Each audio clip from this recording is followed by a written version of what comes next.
What's up, guys, and welcome back to the Tim's Sports Talk. And today we have another play-by-play, and it is the UConn Huskies taking on the Purdue Boilermakers for winner takes all.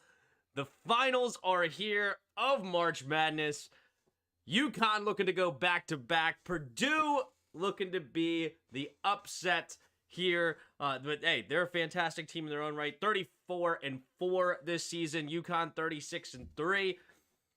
According to the ESPN matchup predictor, UConn has only a 54% chance to win, with Purdue being a 45%. I disagree. I think that UConn is a heavy favorite in this game. And before I tell you why, I'm going to pull up the chat so that we are all straight and get this situated. What up, Madison? Should it be UConn winning, but how was the eclipse though, Tim? I saw like a little dim where I'm at. I wasn't in the area of the full-fledged eclipse. But what is up, Maddie? How are you today? All right, get this. Boop. What up, Daniel? How are you? All right, get this chat above my head. And there you go. All right, perfect. Yeah, no. I have Purdue winning this game. UConn winning this game. And here's why. First of all, Braden Smith was absolutely horrible last week against NC State. If NC State had any sort of offense, I believe they win that game, right? They just couldn't score, but they were all up in Braden Smith's face, bringing it full court defense, and Braden Smith had a horrible game. So I don't see him doing a whole lot better because I think the UConn guards are going to give him fits as well. The big thing, obviously, in that NC State game was when DJ Turner left, Middlebrooks did okay, but they could not defend Zach Edey the entire game, right? Especially when DJ Turner had to go out with foul trouble, and he just wasn't in there being able to body him up. But he, again, 20 and what is it, like 15 last week? A huge double-double. The thing is, UConn is going to have the two big bodies that they can send at Zach Edey all game long. If either one gets into a foul trouble, Klingon and Johnson, they will just switch between the two, and they are both big enough to be able to hang out with him in the middle, right? And I just don't see Zach Edey having a great day. Also, Hurley, I'm sure he took notes, and NC State showed how you beat Zach Edey. Zach Edey got it inside in the post. You let him back to the post, or back to the basket. You let him sit there. As soon as he puts the ball on the ground, then you trap, then you double, and he was clearly getting flustered. They got several turnovers from that. For some reason, they went away with that. But if you are UConn, you force anyone else to beat you except for Zach Edey. Again, you have Klingon, you have Johnson covering him one-on-one down low. As soon as he puts the ball on the ground, then you double, force Purdue to beat you anywhere else. UConn is just so well coached, right? Dan Hurley has this team absolutely running on all cylinders. The play designs, how they can just get open baskets, open layups pretty much at will. Alabama is not the best defensive team, but through the entire tournament, the last two tournaments, okay, they've just been destroying everyone, and Hurley is a huge reason for that. I think that he will have this team ready to rock and roll. No surprise. For some reason, ESPN, again, is giving them a 54% chance. I will follow this website, Dimers. They're only giving Purdue like a 23% chance. UConn a 77% chance to win. I think it's big time the other way. Logged into the right account, no worries. Oh, there you go. Now you got your wrench back. Well done. What up, Will? So I am afraid this is going to get ugly. That's where I kind of wish Alabama made it here, because I think it would have been a more interesting finals. But I think UConn runs away with it, just like they did last year through it, and just like they've done most of the tournaments. I think Alabama had a better chance to beat them than Purdue does today. I don't think Purdue is going to have nearly enough offense to be able to hang out. As I said, I think Zach Edey gets really exposed. And I think it was Gilbert Arenas said that this guy would be a waste of a lottery pick. 100%. I don't see Zach Edey being a legit threat at the next level. It's just he's that much bigger than everybody here, and he's got a decent hook shot, and he's got some skills, but he's going to be a defensive liability at the next level. He's not going to just be able to catch the ball and dunk it like he does in some of these cases, or just easy lay-in over top of a 6'8" dude that just can't stand with him. Yeah, it's going to be. It's just not going to be a good day for Purdue. Purdue's defense is going to be key for them to win. Yeah, I just don't. UConn is so disciplined, though. And you watch them against Alabama, and there's just moments where all of a sudden, like, especially if they needed a bucket, like as soon as Alabama made a little bit of a run, like Alabama made a 7-0 run, UConn made adjustments, got open layups, called the right plays, and bang, 7-0 run right back.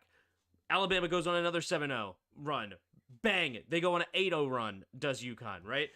They were able to answer it. Dan Hurley knows how to counter these things, and I just don't see it. The only path to victory is if you can somehow get into the guard's head, right? You got Tristan Newton, you got Steven Castle, who is a freshman, but he gets a lot of good minutes for them, which is incredible. He's a freshman, so yeah, we'll see. I don't think he's good enough to go to the league or anything, but that's going to be all of a sudden he's going to be the Tristan Newton in the next couple of years as a junior/senior to keep UConn interesting, which is incredible. And then Alex Karabon gets a lot of good minutes. He's only a sophomore. Man, Hassan Diarra, he does get coming off the bench. He's a senior. Maybe you could somehow get into it with the guards. I think they get inside, and Edey he's going to struggle. He's going to struggle today. Good thing for him is there's no defensive 3 seconds, so he can just hang out and try to get as many blocks as possible. Yeah, UConn by 12, I think, is a very, very fair assessment. UConn minus 7.5 is even money. I kind of want to take it, to be honest. Unfortunately, I'm really liking the system I'm playing, and it's really working on the sports betting, up 20 units since I started doing it, so starting on a good foot today on a winning day. Made a couple of other ones, but anyway, yeah, I'm rooting for a good game. I hope it's interesting. I hope that Zach Edey completely proves me wrong, and Braden Smith has a great day. Their shooters show up. If guys like Gillis, he's gonna have opportunities. Lance Jones for big shots. They're gonna have to hit them, and they're gonna have to shoot at a clip that they're not used to in order to beat this UConn team. Saw on X where Alabama fan lost 7.5K against you. Ooh, man, hope he's got good money to bet something like that in a big underdog potential like that. But here we go. We're about to get tip off here. It is Zach Edey versus Klingon. And who will win the toss? And it is Zach Edey. No surprise, 7'4", he gets it in there. Braden Smith driving, pump fake, kicks it back out to Lawyer. Then Smith has it, looking to try to get it into Edey. Can't do it. Now Jones has it at the top of the key. And getting it inside finally. Come on, double. But there you go, Zach Edey. Oh, misses a hook. Oh, Zach Edey on the ground. And they're going to have a jump ball, which means it immediately goes to UConn. Zach Edey showing the want-to diving on the ground. Respect to the big man. But he missed the hook shot there. Couldn't quite get it in. A little short. Yep, see, that's what I'm saying. Klingon's going to have a good day. The one thing is, though, he wanted a foul. Didn't get it. All right, here we go. Newton brings it up, gets it to Spencer. Now Klingon has it, gets it back to Newton at the half court. Swings over to Karabon. Wide open three. Off the side of the rim, no good. And Braden Smith leaping through the air to get that rebound. Smith has it, gets a pick from Edey. Pumping, thought about it, now gets inside to Kaufman-Wren, and Kaufman-Wren gets the little hook shot, and it's Purdue to strike first. Needs to make those, I agree. Feeling like Zach Edey just wouldn't be dominant at the next level, to be honest. I 100% agree with you. What's up, Maddie? Okay. Spencer gets it to Castle. Castle getting a pick. Now gets the switch. Spencer Brown's going to jack up a three and knocks it down. Beautifully done. Why is my computer doing this? Okay. Hopefully it doesn't do it again. All right. Braden Smith bringing it up court. UConn strikes and takes their first lead of the game, 3-2. Kaufman-Renton swings it to Edey. Now to Jones. Jones looking to get a pick from Lawyer. Gets a pick from Edey. Now attacking the basket. Layup. It's good and one. There's Purdue trying to prove me wrong. As I said, I'm rooting for a great game. And I'm hoping that Purdue shows up and makes this a fun championship. Definitely Castle got him with... No, wait. It was, Newton that got him with the body. Tough. Why is the scoreboard not updating? Oh, that's a good question. Should be good. And he knocks down the free throw to make it a 5-3 game. Try to get this going. Nope, still not updating. I guess I have to do some random thing first. All right, I'll come back to it at a commercial break. All right, here we go. Newton, pumping, and can he get an and one? No, but does draw the foul, and Newton will go to the line for 2 shots to try to tie this game back up. Edey gives me Taco Fall vibes. Yeah. Both super tall, but don't have the traits. Yeah, but have you seen apparently Taco Fall is starting to look like Wilt Chamberlain? That's the meme going around over in the China League. I don't know what the China's league is called, but yeah, Chinese Basketball Association. Is it CBA? No idea. All right, here's the first free throw is up and good for Newton. All right, let me get... Oh. All right, trying to fix this. Now the second free throw is up. And the second one is good. So he makes both. It is 5-5 now. Purdue basketball. Braden Smith trying to bring it up. Here comes the full court press. And now he gets it across half court. Trying to get it over to Lawyer. Gets it. Now inside to Kaufman-Renton. Pumping. And, ooh, good defense by Clingan. He gets a block. Good help defense. Newton gets it to Karabon. Karabon gets to Clingan at the top of the key. Clingan looking to get it to somebody else. There's Spencer Brown finally. He's cutting, pumping, jump step. And now a little floater in the lane. Great lay-in. Good hesitation. Gets Edey to drop off into the Clingan to try to defend Clingan. And the little hesitation creates space, and he's able to get the lay-in. 7-5 now for UConn. Here we go, Smith. Inside to Edey. Here's that one-on-one little hook shot, and it's good. Well, one thing I was clearly wrong about is UConn did not take a page from the NC State book trying to bring the double team off the dribble. And Edey gets his first basket. Here's a little floater inside. Can't make it. Trying to follow his own shot, but good rebound, Kaufman-Renton. And no, it's a turnover. Passes behind Braden Smith. And now it's 7-7. CBA is correct. Gotcha. Does that say 17 minutes? Red numbers, just tad bit cut off. Sorry. Let's see. Okay, now, yeah, here we go. Now it's working. All right. There we go. Now it's working. All right, inside the Brown trying to float, get inside, pumping, gets it inside to Clingan, and Clingan Sam's it home. Wow, Cam Spencer is doing a fantastic job getting into the lane and really confusing the defense. He's really picking them apart. He's playing chess, not checkers. Edey's now inside. He's dropping back, and that's an easy lay-in. You gotta trap him. When he starts to dribble, you need help. Man, UConn, did you watch the NC State game at all? Did you do your scouting report? Why are you just letting Edey back Clingan out? I have faith in Clingan too, but Zach Edey is a huge man. All right, Clingan now trying to do his back down. Now gets it to Spencer. Spencer getting a pick, driving the baseline, pumping, doesn't like it. And now he's going to shoot it over top of Edey and knocks it down. Jeez, looking at a 7'4" man in your face and you knock it down anyway, and he's talking smack on his way down. Braden Smith gets it across half court. Smith looking to try to get it into Edey. Edey, here they go, one-on-one yet again, a little hook shot. And this time he misses though. Probably could have been a foul.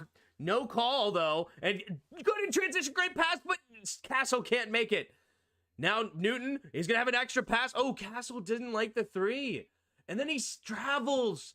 Wow, Castle had a wide open three-point attempt, but didn't want to take it. The freshman, feeling the pressure after missing the layup, didn't trust himself, and then causes a turnover. Purdue gets the ball back now, down 2 early in this game. 15:04 remaining in the first half. We got a game, ladies and gents. We got a game. CBA does. Yeah, Edey is 7 or 8 minute, 7 or 8, a 6, but doubt it. Let's see. Edey would be good coming off the bench, you think? I don't know. Maybe. I'm just shocked that UConn is not using the NC State model. If you go and watch that NC State game, like, I don't know if you could watch, if there's like a YouTube video called every Zach Edey touch in the post, you know, against NC State. You never know sometimes what YouTube videos are titled, but you could just, it was amazing. Zach Edey would get it on the block. He would then back up to, what's his name? Brooks. Miles Brooks? I already forgot his name. Middlebrooks. Golly, I don't know why that took me so long. But covered by Middlebrooks, and he's backing into him. No dribble yet. And as soon as he put it on the ground, the guards started to come in and start to swipe. And it's caused so many turnovers, many problems. And Edey had several turnovers. Like, let's go to, and he still ended up with 20 points because they went away from it at times, and he just felt way more comfortable in those moments. But box score, go to Edey. No, I didn't go to the other game. I went to this game. Go to NC State, box score, and Edey had 5 turnovers in the post. 5 turnovers. And it just really was making him. He only had, I think he had 14 points in the first half, only 6 points in the second half. And they really were implementing it early in the second half, and it was working to perfection. And then towards the end of the game, they went away with it, and then he ended up 6 points, and Purdue pulled away in that game.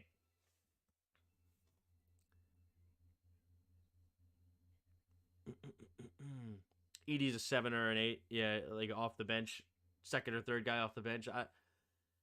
I don't have a lot of faith in Edey. I can see this being a similar situation to James Wiseman. You think, oh, it's great to get a guy with tremendous size, and I don't think he's I think Klingon will have a better time at the next level than Edey. I would like Klingon as a big man at the next level more than Zach Edey. And how tall is Klingon? What's his height? Is he a 7-footer? Is he 6'10"? He is, where is he? Klingon. Yeah, he's 7'2". Oh, yeah. But he's a much better athlete, can get up and down the court. I think he could have a much longer NBA career than a Zach Edey. All right, here we go. 11-9. Purdue down, but with the basketball. Let's pull the box score back up over here. All right, Braden Smith getting it across half court. Edey at the top of the key. Now hands it off to Smith. Smith's going to attack alley-oop. It's good. What a pass by Braden Smith. Klingon couldn't defend it, and it slams it home, turns them into a poster. Karabon to Klingon, getting it to Tristan Newton. Newton covered at half court, looking to get a pick.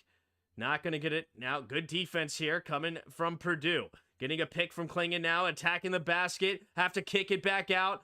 Castle has it. He's attacking now. Newton in the corner. 3. It's good.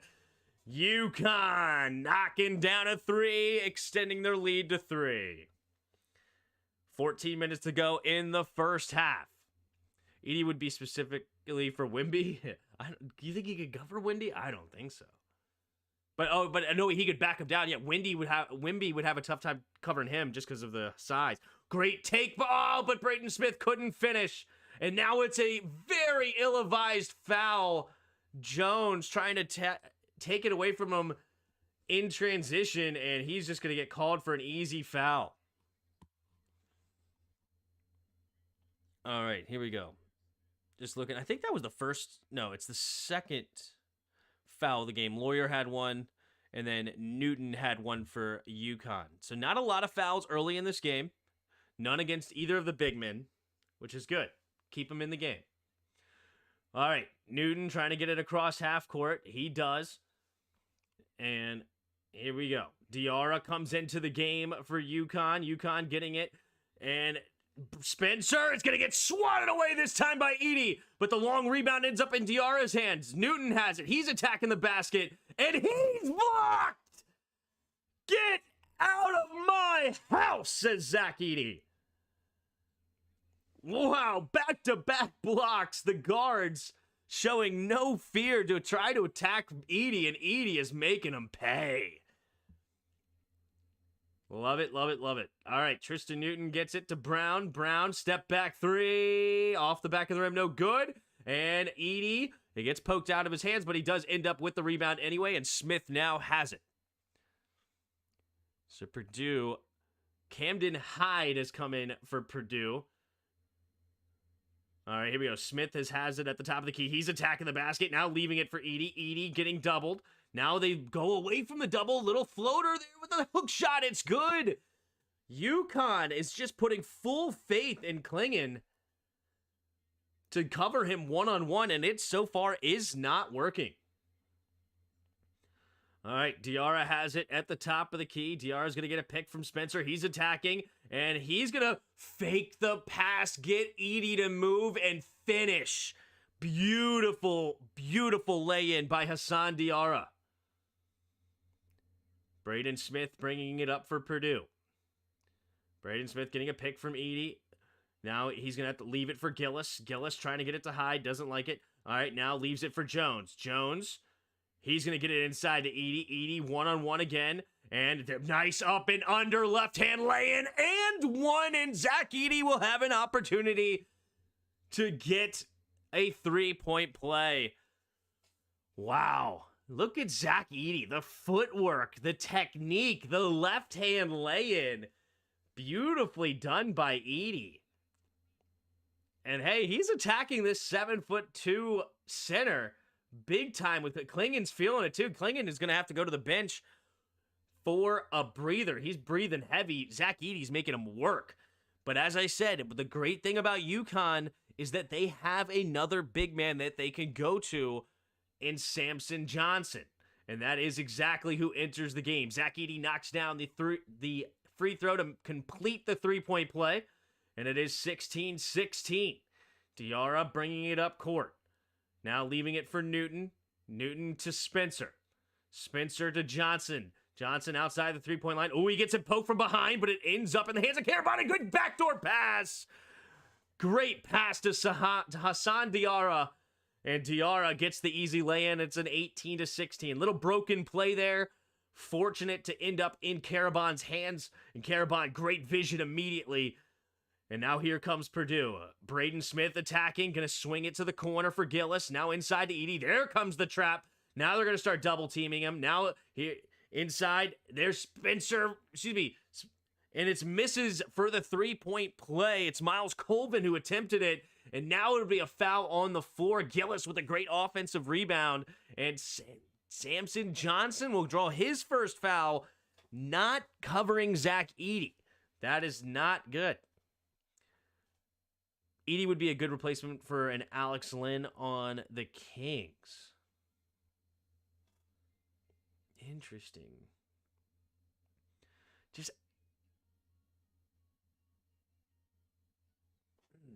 Interesting.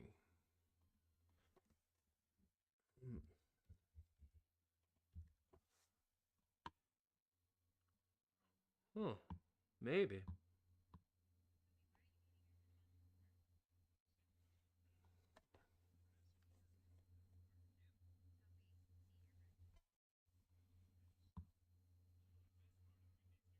This is an interesting comp. Let's see. I'm curious. What is Alex Lynn's numbers at the Kings?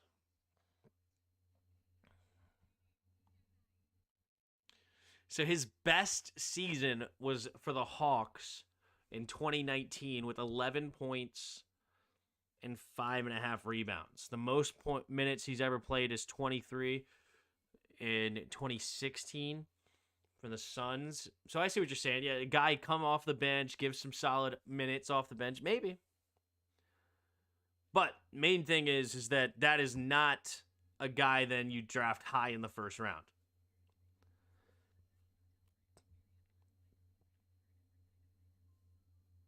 Oh, man, I forgot that Alex Lynn went to Maryland.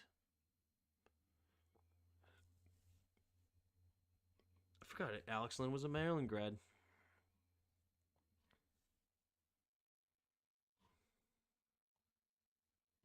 We got 13 of you in the chat. Appreciate you being here. Let's get a poll going during this commercial break. Who do you got? We got a tight game so far. Purdue proving me wrong. Love to see it.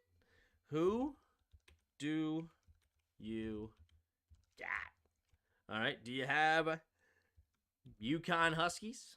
Or do you have the Purdue Boilermakers? Starting the poll.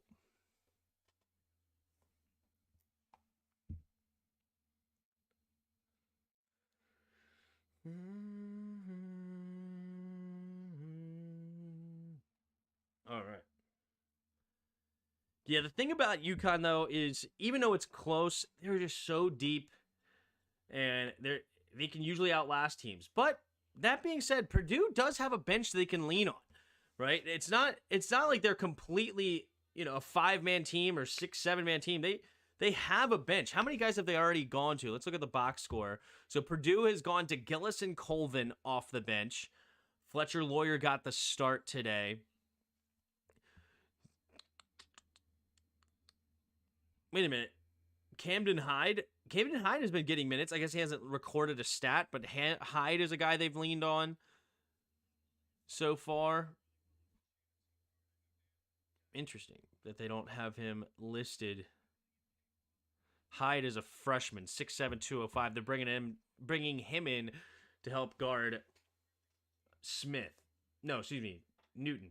All right, here we go. Gillis has it at the top of the key. Lawyer now has it. Gives it to Smith. Smith thought about jacking up a three, didn't like it. Now to Gillis. Gillis inside. Wait a minute. It's going to be foul against Samson Johnson trying to deny into the paint. Man, for a second, I thought he called a charge going the other way. I was about to be shocked. But no, it was a foul on the defensive side. And that will now go against number 2 already. Quick minutes for Samson Johnson. That's not good for UConn. Here we go. Inside to Edey. Now he hands it off to Smith, and he gets the runner to tie this game up.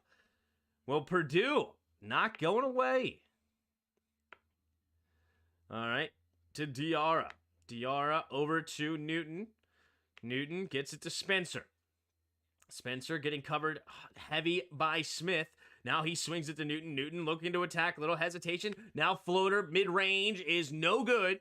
And big rebound there by Colvin. So Purdue could take the lead back. Here's a mid-range jumper from Smith off the side of the rim. No good. Spencer, the rebound. Spencer trying to push. Now it's going to reset the half-court offense. Diarra has it at the top of the key. He gives it to Klingon. Nice pass inside, but he can't get around Edey. Edey with another block. Now in transition is Lawyer, but then Klingon gets a block. It's a battle of the big men. Here we go. Now Spencer coming the other way for UConn. Into the corner. Diarra wide open three. It's good. Nothing but net. And UConn takes the lead back 21-18 with 10 minutes to go in the first half. Braden Smith bringing it up for Purdue. Purdue trying to attack. They're just attacking the basket all game, leaving it for Edey. Edey somehow makes the catch, but he can't get the lay-in, but he does draw the foul. This one will go against Hassan Diarra, and Edey will go to the line for 2 shots. Smith doing a great job attacking the basket, finding Edey at times, and scoring a couple himself. He's playing a lot better than he did the last game, especially. Braden Smith right now, he's 1 for 3 with 2 assists, 2 points early in this game, but he's not looking as flustered as he did last game. Edey, misses the first one off the back of the rim, so it remains a 3-point game. There's Hurley. Hurley, known as one of the more animated head coaches. Reminds me of Gary Williams back in the day. I'm a Terps fan, and Gary Williams, dude, he would sweat sometimes more than the freaking players.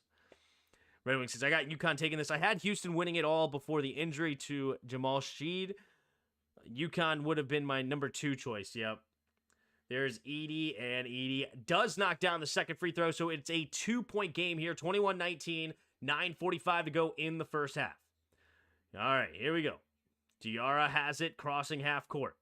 Looking to get into Newton. Gets it to Newton. Now to Klingon at the top of the key.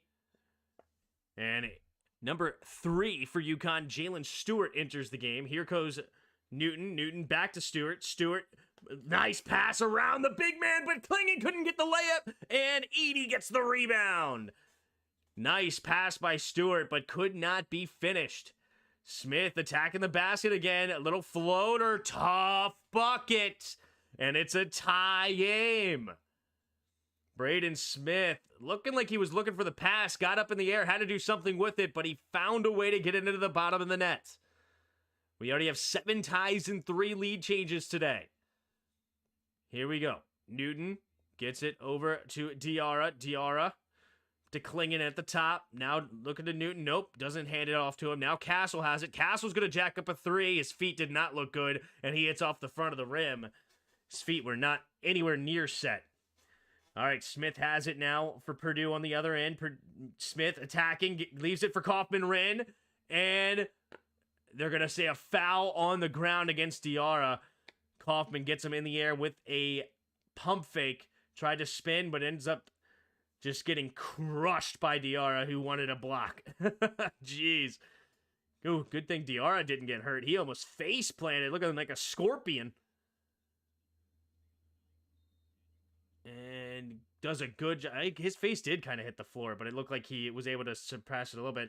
Oh, no, it's going to be an offensive foul. Jones was trying to set a screen for Edey, but gets called for an illegal screen, and that is Jones' second of the game. So now UConn has the ball in a tie game. Denver taking Edey and putting him with the Joker. Little 7'2" plus big man combo. That'd be interesting. He might be there late in the first, too. All right, here we go. Castle has it. Now swings it to Spencer. Spencer, he's going to... Ooh, nearly... No, it is turned over. Smith ends up with it. Bad, dangerous pass there by Spencer. Smith pumping, getting it inside. Edey with the hook shot. It's good, and Purdue takes the lead back. And there's West Lafayette, Indiana, the home crowd, excited that their team is in it, proving the country wrong. Here we go. Gets it to Klingon. Klingon at the top of the key, leaves it for Spencer. Spencer over to Newton. No, excuse me. It was Castle. Pumping. Now gets it to Spencer again. Spencer's going to attack, leaving it to Castle in the corner. 3-pointer. His feet look a lot better, but he couldn't knock it down either way. Good box out there by Kaufman-Wren on Klingon, and it's Braden Smith swoops in to get the rebound. Smith attacking, little mid-range jumper from the free throw line, no good, off the side of the rim, and Newton ends up with it. Newton coming to attack. Now he's going to get the half-court offense reset. Newton attacking the basket now, little hesitation, Euro, beautiful footwork, and gets the separation from the big man and avoids another block. 23-23 in the national championship game. All right, here we go. Smith looking to attack, and that gets a hard pick from Edey. Now leaves it for Edey, and Edey will walk. Edey gets called for a walk there. Good job by Klingon going straight up, causing a little confusion. Edey wasn't able to get the ball on the ground. Turnover, and it is UConn basketball. We have a commercial break coming up. And we got a game, ladies and gents. UConn has to slow the game down, yeah. set up their half court. As I was saying at pregame, they are tremendous at setting up the half court, very disciplined, spreading the ball, spreading the court, making it very hard on the defense, and ending up with open shots. And they got to hit him. Right now, Castle is a guy that has a couple of opportunities, and he hasn't knocked him down. He's 0 for 3, 0 for 2 from 3 right now, 0 for 3 from the field. And that might be the guy they end up leaving wide open. He is a freshman in his first NCAA tournament. Nerves are definitely going to be flaring. We'll see if they continue to lean on Castle, or will Diarra right now, he's the exact opposite. He's a senior, been here before. He's 3 for 4 from the field, 1 for 1 from three-point land. That might be a guy that today gets a lot more minutes than the starter Castle, having the confidence, having the nerves settled. And if he's going to get left an open shot, he's going to knock it down. And I'm sure Hurley will do a good job not to make sure that, hey, Castle, realize you will be there. You'll gain experience. You'll build confidence. And by your second, third, fourth year, you're going to be ready to rock and roll. Edey will tire already panting. Oh, yeah. That was another good point. And it's 100% true. It's UConn has two big bodies descend on him. I've said it multiple times. I'll say it again. You got Clingan and you got Samson Johnson. Edey's going to have his work cut out for him all game long. And maybe that's Hurley's game plan. That's a great point, Scott. Maybe that's what Hurley's thinking is, hey, I'm going to leave him go one-on-one. I don't want him to kick it out. I don't want them to have open threes. But Edey will not be able to beat me all game long. If he has to bang inside, battle on the block all game long, he's not going to last. And by the second half, our one-on-one is going to work more and more because he doesn't want to be bodying inside the entire game. What if the game comes down to a buzzer beater? That'd be so exciting. I think about that Villanova. It was Villanova UConn, right?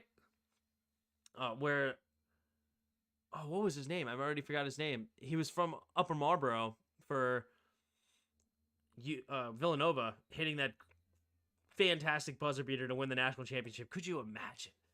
Oh, I would love that. I used to love the buzzer beater, but man, to be able to hit a game-winning buzzer beater to win the national championship as time expired, like a legit buzzer beater, not leaving 3 seconds on the clock. No time left. Bang.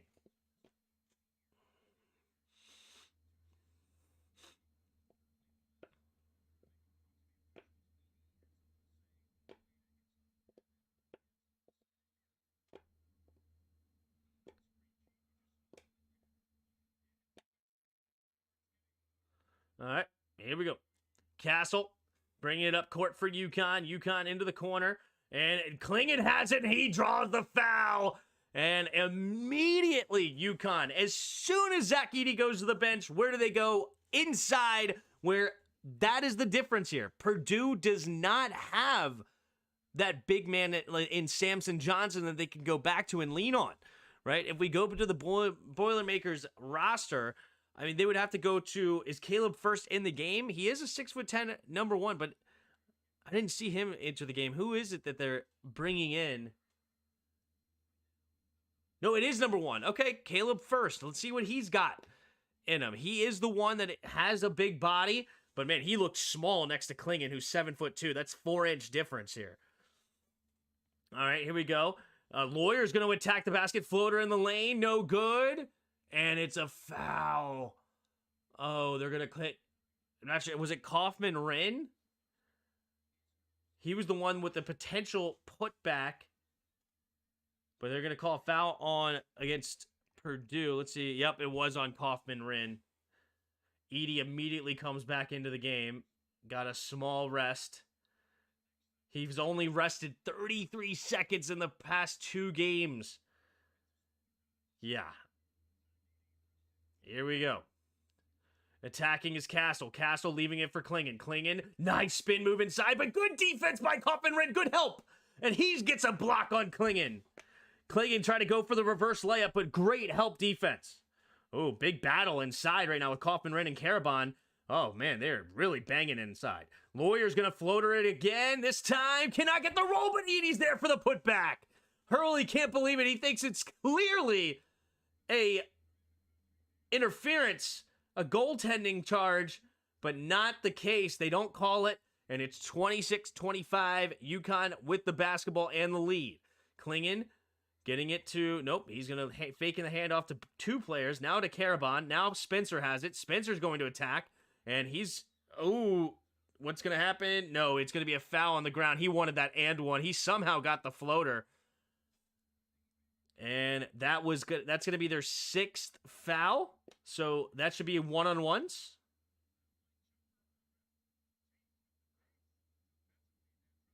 No, excuse me. No. It was this. Yeah, it's sixth foul and not one-on-one yet. Sorry, seventh foul is the one-on-one, of course. All right. Newton has it. Newton's going to drive the baseline, leaving it for Klingon. Klingon, a little floater off the back of the rim, but gets the roll. Shooter's roll there inside, and UConn up 28-25. 5 minutes to go here in the first half. Braden Smith bringing it up for Purdue. Smith getting it over to Lawyer. Lawyer inside to Edie. Here goes that one-on-one. Banging inside. Edie trying to back him down. Little floater hook shot, no good. And Kaufman-Rin trying to get the offensive rebound, but could not save it out of bounds. He's diving over the stands. Look at him go. The want-to, the hustle. I respect it. Love that out of Kaufman-Rin. He wants it bad. He's attacking the offensive boards, not letting Karabon win it, but he could not handle the defensive rebound. Or excuse me, offensive rebound. All right. 28-25. UConn bringing it up the court. It's Newton.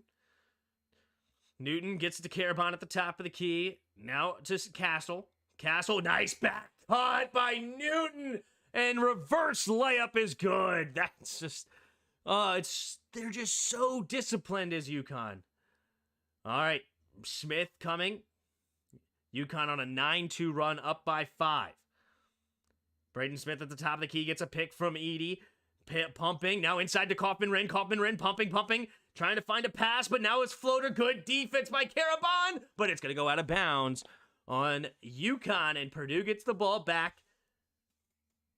Yeah, Kaufman-Rin tried to go with a left-handed hook shot, but great defense there by Karabon to get that block. All right, 4:19 to go here in the first half. Passing it underneath the basket, the baseline, inbound play. Where are they going to go? Oh, getting close to 5 seconds, and they're not even close. Now finally gets it inside to Edie. Edie with a little nice spin move, hook shot, but can't get it to go. Castle gets the rebound, and he's going to push the court immediately, leaving it for Karabon. Karabon pumps it, now goes for three. Off the back of the rim, no good, and Edie gets the rebound. Braden Smith ends up with it. He's looking back at his coach. What's the play, Co? Here they go. They're going to get set. Gillis in motion here.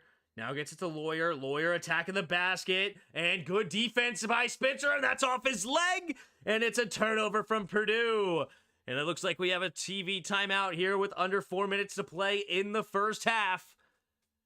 Wow. UConn center kind of looks lost out there. Yeah, he's got his hands full with Edie. Edie's showing me maybe my initial take on him is not the best. He's making it tough on him inside. But the big difference in the next level is going to be that 3 second. They don't have the 3 seconds, so Edie can hang out in the middle. And Klingon, I don't think Klingon has much of a mid-range game. So he's really trying to get inside, get some alley-oops and things like that. But there's just nowhere to go, right? You have a 7'4", 270-pound human being sitting in the lane. You're not going to get many lay-ins there, right? No dunks, no easy baskets. So I feel for him right now because I do think he's like, hey, man, force this guy out of the block. Let me show my speed, show my athleticism, and I could get around him because he did that one time, but he was too close to the basket. He had to go for the reverse, and Kaufman-Rin had good help defense on that. Donovan Klingon, he's only a sophomore. Man, is Klingon going to stay? How many seniors does UConn play here? So Newton's a senior. Diarra's a senior. Cam Spencer is a senior.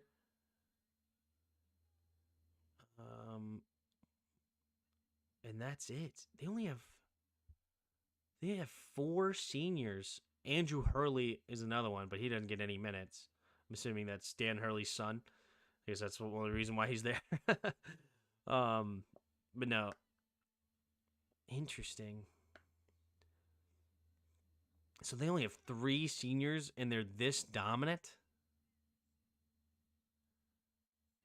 And I don't think they really have like a freshman, sophomore that are going to be drafted either. So they're just going to continue to build.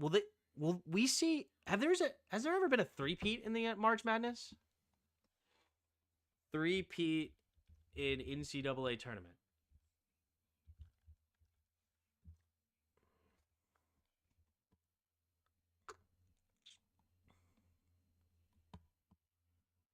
No.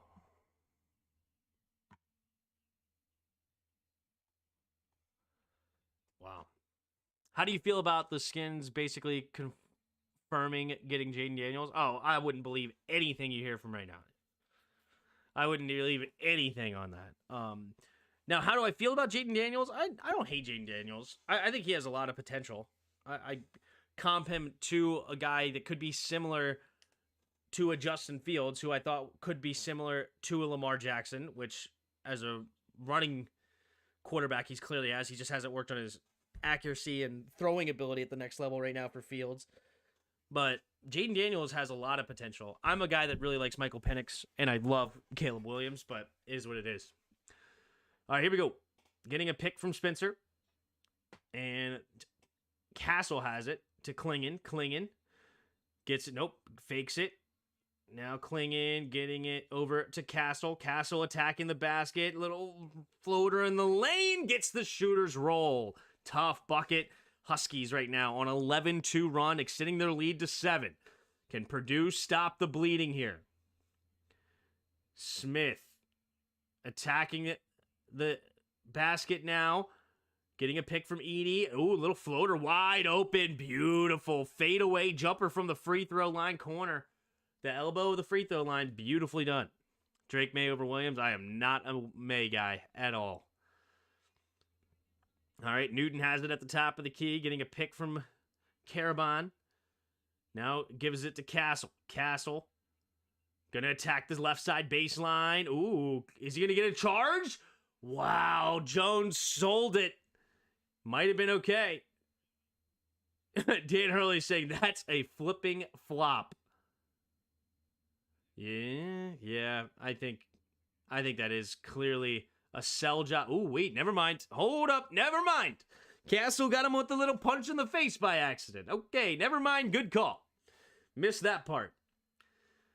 All right, Gillis at the three-point line elbow. Now gets it to Edey at the top of the key. Edey gonna leave it for Smith. Smith pumping, trying to get it inside. Caraban on him right now.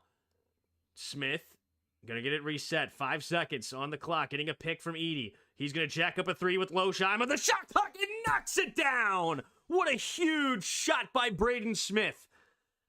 Makes it a 2-point game. And UConn will call a timeout here, and Purdue saying we ain't dead yet. We're not going away. We're obviously taking JJ, the next Brady. Yeah. You know what's funny is I do like JJ more than I like Jaden. I actually like JJ. You know, some people think it's a meme, but I think JJ actually, he's got some potential at the next level. He really does. Honestly, my quarterback list right now is Michael Penix, Caleb Williams, JJ McCarthy, and Jaden Daniels in that order. Not a Drake May guy at all, but he might by default be the 5th because I'm also not a Bo Nix guy. I do like Joe Milton, though. Joe Milton is super raw, but man, he actually, as far as potential goes, he has the most potential in the class, even over Caleb Williams does a Joe Milton. If that guy can learn the position, freak of nature. Insane arm, can run like the wind. He's a guy that, I mean, he's Anthony Richardson of this class. That was a tough shot by Smith. With the clock running down to hit that three, that was huge. So 2:09 to go here in the first half. We got 32-30, UConn on top. Zach Edey right now, 7 for 11, 16 points, 5 rebounds. Fantastic first half for him. Smith. Braden Smith, he was getting crapped on the last 2 days. Well-deserved, I might add. He looked not very good. But he has answered the bell early in this game. He's 4 for 7, 1 for 1 from 3. He's got 9 points, 3 assists here in the first half. He's really, really big right now for Purdue, helping him, keeping him in this game. Because really, it's Zach Edey and Braden Smith combined for 25 points right now. Somebody needed to step up to help Edey get points on the board, right? Somebody had to do it, and Smith is showing up and doing it for his team.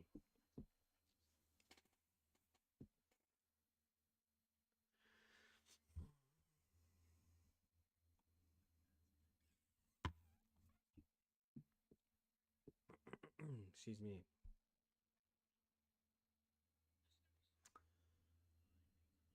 So in college basketball, they don't list, because that's right, they don't list time in the game. They don't list minutes. So even though Jalen Stewart has entered the game, he is not listed on the stat sheet yet. All right, here we go. 2:09 to go in the first half. UConn basketball up 2. Spencer, the inbounder. So Miles Colvin comes back into the game as well. Here we go. Castle has it, giving it for Klingon. Floater is Newton, and Newton gets it. Dan Hurley, man, he knows how to draw up plays. An open floater in the lane, immediately off the rip, basically. Very quick possession. All right, here we go. Braden Smith gets to Lawyer. Lawyer gets a pick from Edey. Pumping. Now Gillis has it inside to Edey. There's the one-on-one matchup again, and good defense right straight up. But Gillis with the offensive rebound, and they're going to have a jump ball. The possession arrow right now is Purdue. So Purdue will maintain possession. Good offensive rebound by Gillis to get another offensive possession out of it. But did Edey not hit the rim? He may have only hit the backboard. Right now, there's only 6 seconds on the shot clock. And, they're going to have to call timeout. Great defense by UConn. They're going to have to call timeout. Draw up another play. 34-30. 1:33 to go in the first half. Unfortunately, we'll see. I'm not going to be any more negative, okay? I'm very impressed with Purdue hanging in there, fighting hard. They got an uphill battle, and they're put themselves in a position to hang. We got 16 of you in the chat today. Appreciate you being here. If you haven't already, hit that like button and subscribe. Appreciate all of you that have put votes in. 68% of you are picking UConn, 32% Purdue.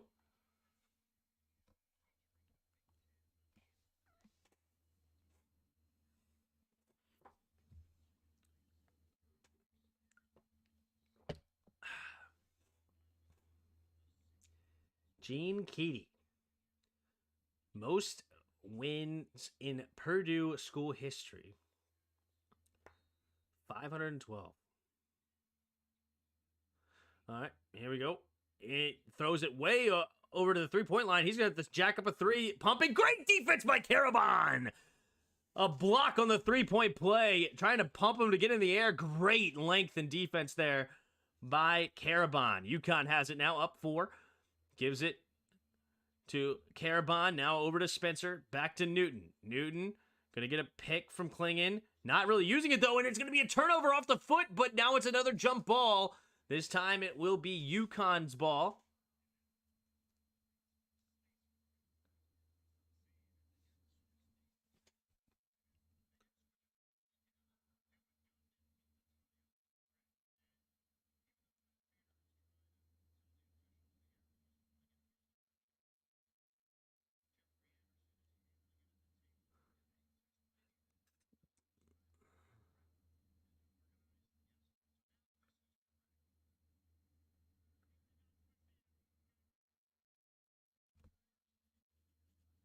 All right, they got it right. So they were going to say it was not UConn's ball because the possession arrow was not changed, but they are aware of it and they correct it. So now the possession arrow is still going to UConn. They got to change the arrow back.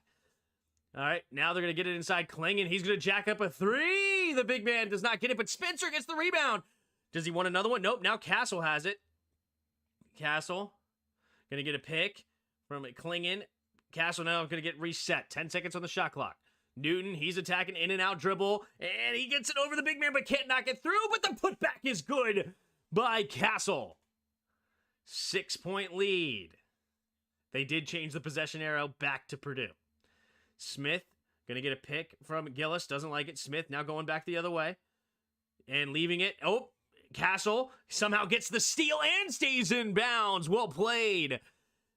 Now there's a 3-second difference between the game clock and the shot clock. So UConn will not be able to hold it for the last shot, but gives them less time. Here we go. What up, Yuki? How you doing? Newton getting a pick. Newton.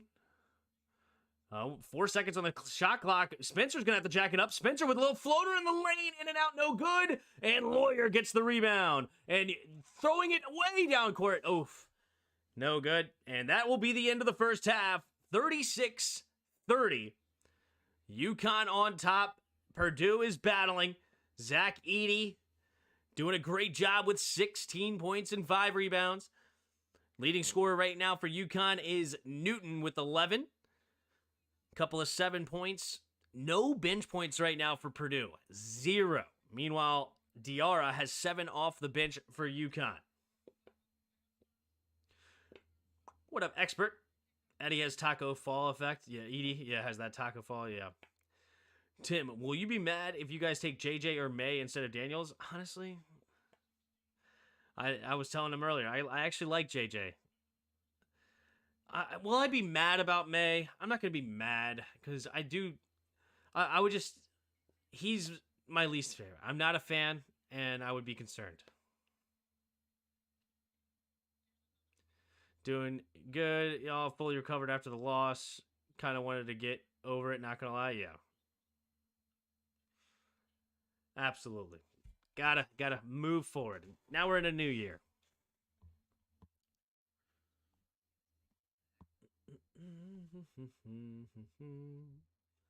So halftime here for Purdue and UConn.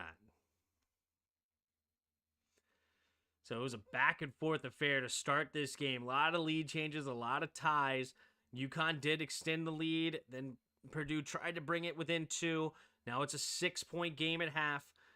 Right now, UConn has a 71.9% win probability. Tough.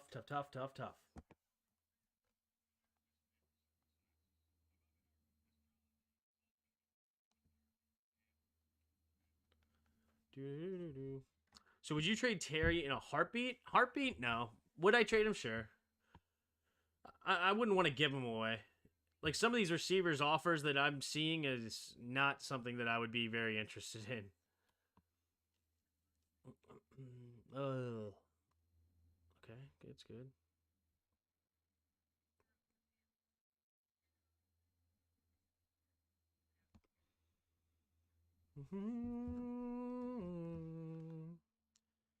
Looking at excuse me. See what my sports bets are doing.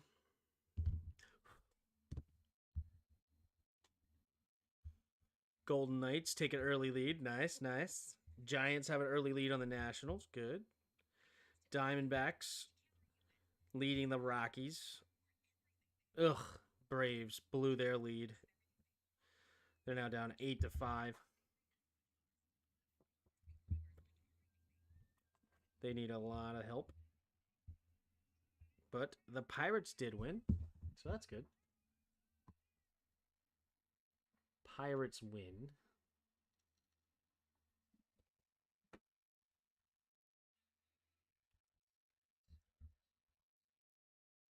Ba-ba-ba-da-boom.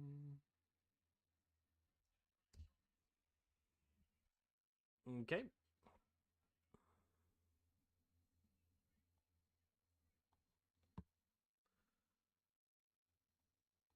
What's up, everybody in the chat? All right, what do you guys got? So,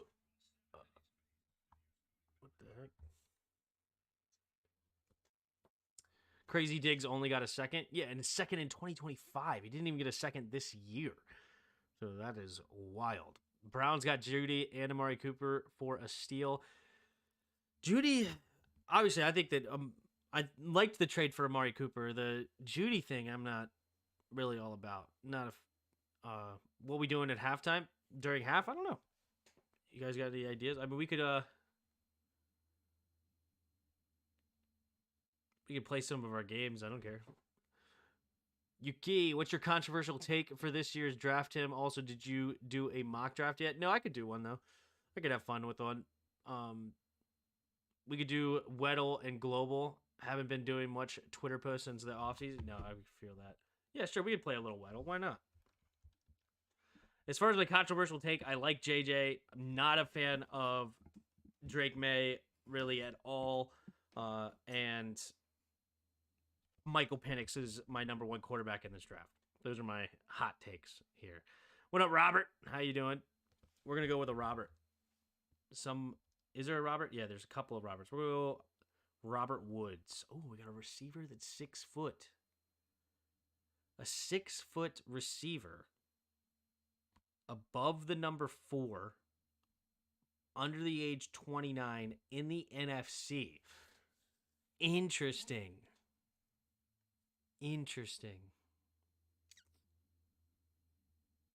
Huh.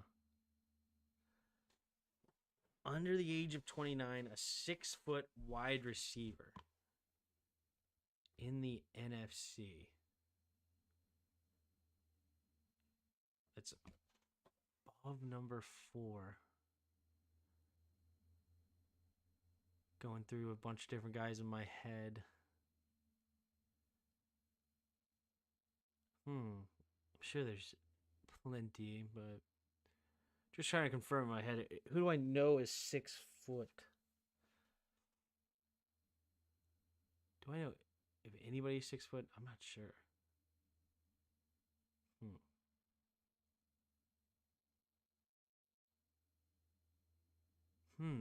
A 6 foot wide receiver. Thinking like the Giants receivers, but how old is Slayton? Is Slayton 29 yet? I think he's 6 foot. Maybe he's only 5'11", 5'10". I know AJ Brown 6'2". Devontae Smith is 6'1". Terry. Is Terry listed 6 foot? But he's 29. So that's not Terry. CD 6'2". Trying to get it here on this one if I can.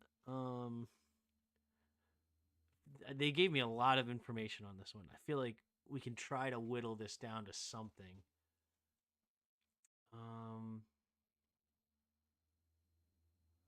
Hollywood Brown is below. Actually, didn't he get moved again? He's not in Arizona anymore, is he?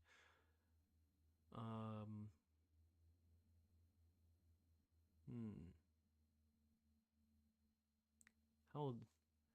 Godwin? Godwin might be 6 foot, but how old is he? Is he only 28? Or is he already 29 as well?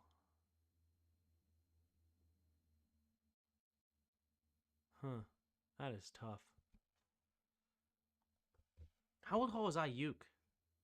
Is he tall? I don't know how tall Ayuk is. I'm going to go with him. He is 6 foot. He fit all the bills. So Brandon Ayuk, Respectable guess. Okay, so now we're 27-28. We're over 13. Okay, so we're probably a number in the 80s. We're in the NFC, but not the NFC West. How tall is Slayton? Slayton is 6'1". Dang it. Okay. We are in the NFC East. Hollywood's a Chief now. Got it. Curtis Samuel, but how old is he?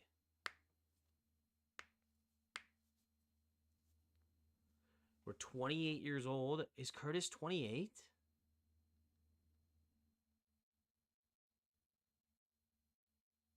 But no, what he's a low number. I don't know what he's wearing in New York now though. Oh, and we're not on the Giants. No wait, Curtis Samuel's not in New York. He is in New York, but he's in Buffalo, not New York Giants. Sorry, wrong New York team. Okay. So, not the Giants. So we have us. We could go. No, not De'Ami Brown. Jahan Dotson. He's listed at 5'11". Who's on the Cowboys receivers right now? That's not. Do they have a 28-year-old receiver? Like how tall is Gallup? Or because it's not the Giants, because we already know it's not the Giants. It could be the Eagles, but it's not one of the top two guys. I don't think AJ Brown is. Well, AJ Brown wears number 11 anyway, so we know that's not AJ Brown. But I think he's 6'2" anyway. 28-year-old wide receiver in the NFC East.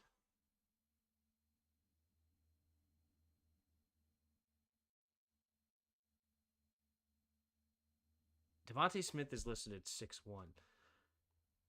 Is it somebody weird like the new receiver we just picked up, Zacchaeus, or something stupid?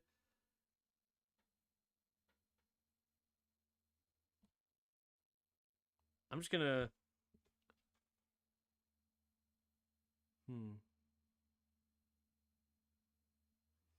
I mean, I'll go Smith just to rule out the Eagles. I know he's. They only listed him at 6 foot. I swear he's supposed to be 6'1". Interesting. Oh yeah, and also that was a stupid guess because here, really, I was just ruling out the Eagles. So it's either on our team or the Dallas. And for some reason, I'm drawing a blank on any of their wide receivers after CD. Who'd they have last year? Didn't they have like Cooks? Cooks is older now though. You think it's Zacchaeus? I'll try it. That'd be funny. Wait, what? Is it 2 C's or something? Oh no, there he is. Wait, it's a different one? I thought we added him, didn't we?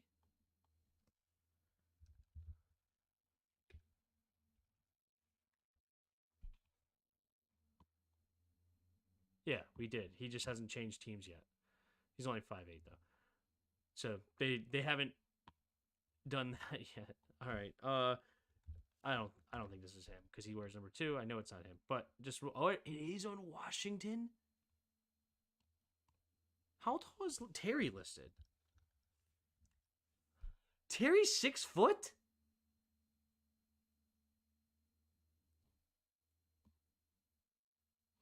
Terry's only 6 foot.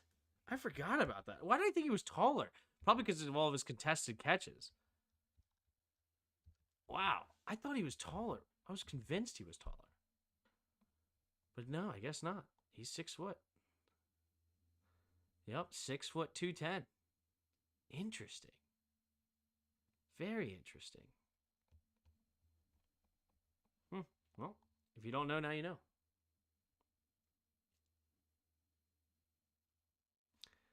He's 6 foot 210.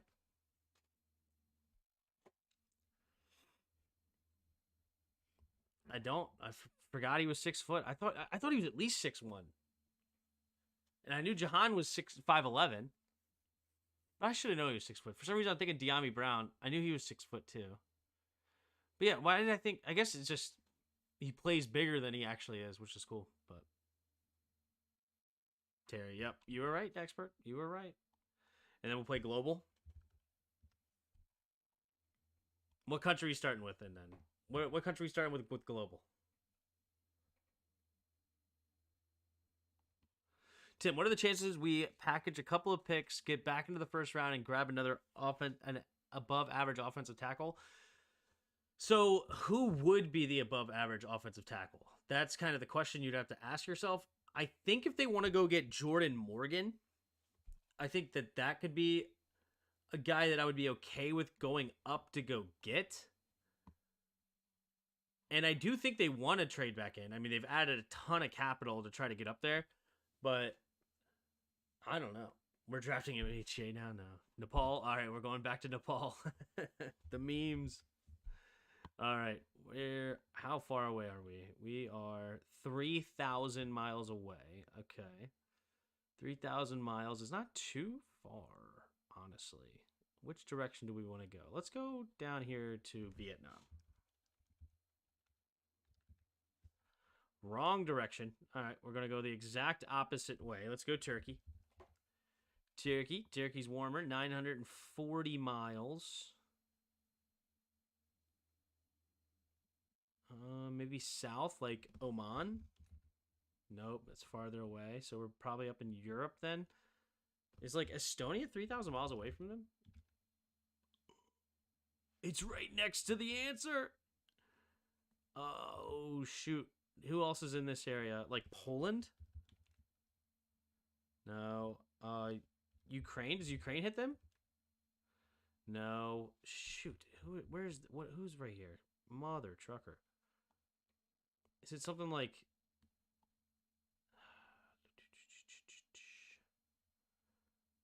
I'm drawing a blank on this, and I should know what it is. And I'm freaking... Well, hold on. No, it doesn't touch this. So... Huh. Wait, it doesn't touch Poland, though, so it's not here. Well, Russia's on this side, right?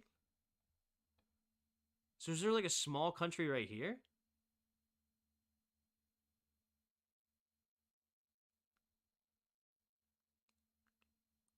Huh.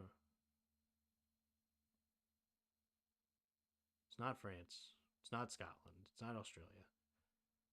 It's not... It's not Hungary, is it? Is that where Hungary is? No way. No. Okay. Hungary's more south. Okay. I didn't think it was. Latvia? Maybe. Bang! Good hit, Maddie. Good hit. Well done. Latvia. Interesting. Very cool. There's a great arm wrestler from Latvia. Sandris Sedis. From Latvia. I didn't know where that was, but okay. Now I know it's right under Estonia. Very cool. If you don't know, now you know. We're learning here. Learning here on the Tim Sports Talk. It was Latvia. Latvia is a great poll. Can we do a grid? Sure, we can do a grid. These freaking halftimes are super long. So, do we do basketball or do we do football? Men's basketball? Do we even try? Do we even try? I'm going to be terrible at this. Rookie of the year. Was Shaq rookie of the year? I don't know. He was. 48%. Nice, nice. 5 assists a game for a season. Okay, well, let's go with the GOAT. Tony Parker. 77%. Love it, love it. 5 assists a game. What about Goran Dragic? 6%. Nice. We're pulling him out. Okay, okay. Rookie of the year that had 6 assists per game for the season. Interesting. Rookie of the years. We have to come back to that. Bulls Rookie of the Year. Did D Rose win Rookie of the Year? Did Jordan win Rookie of the Year? Probably. Magic and Heat. Jason Williams. That's a fun one. Good old J Will. White chocolate. Love it. Love doing global, yeah.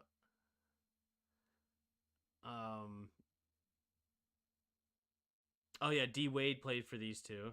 He sure did. Played for the Bulls for a stint there.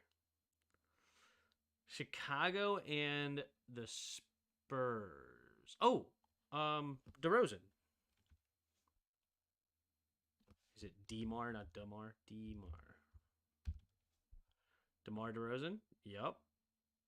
Spurs and Magic. That's tough. Did D-Rose win Rookie of the Year? I know he won an MVP, but did he win a Rookie of the Year? Did Jordan win Rookie of the Year? He had to win Rookie of the Year, right? Michael? He did. Perfect. 5 assists per game and a Rookie of the Year. It's probably going to be Wemby. Is Wemby averaging 5 assists a game?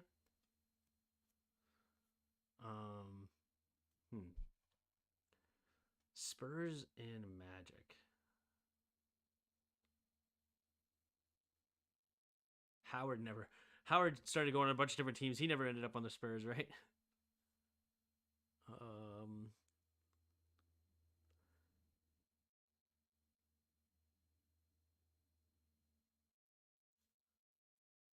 Yeah, Will said Dwight Howard too. I don't think he ever ended up on the Spurs. Did he? I mean, I know he's gone to like 10 teams since leaving the Magic. Spurs and Magic. Jonathan Simmons? That's a pull. Jonathan Simmons? Spelling his name wrong, apparently. Jonathan Simmons? Whew. He only played for 3 years. What are you doing knowing Jonathan Simmons? Well played. 5 assists a game and Rookie of the Year. I don't even know my Rookies of the Year like that. Dwight Howard wouldn't have had 5 assists, though.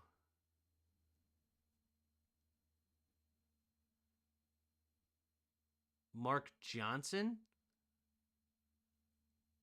I'll give that a guess. Why not? Well, that's why he doesn't exist. Or is Mark Jackson you're talking about? Was he ever a Rookie of the Year? The coach? Did he win Rookie of the Year in 88?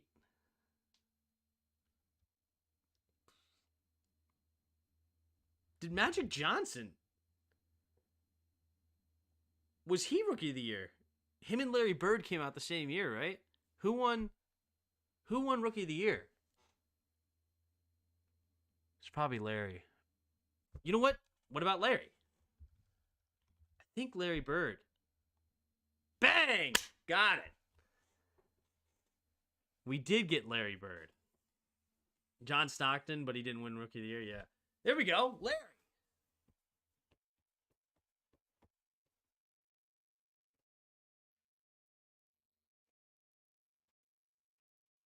All right, we got through the grid.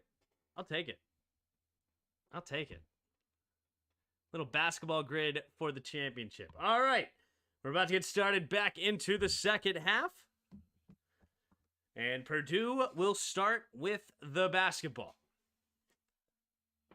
Here we go. We're off. Braden Smith has it, getting it across half court. Smith at the top of the key. Now gets it to Kaufman-Renn. Kaufman-Renn being covered by Carbon. These two have been battling all night. Quite big battle. Ooh, nearly stolen. Wow, they're going to call Klingon on a foul there? It looked like he got all ball. Interesting call. But Klingon gets his second foul of the game. I guess he does kind of get over the arm, but still. All right. Good battle inside. Here goes Edey inside. Spin move and lay in. Can't get it. And Klingon the rebound.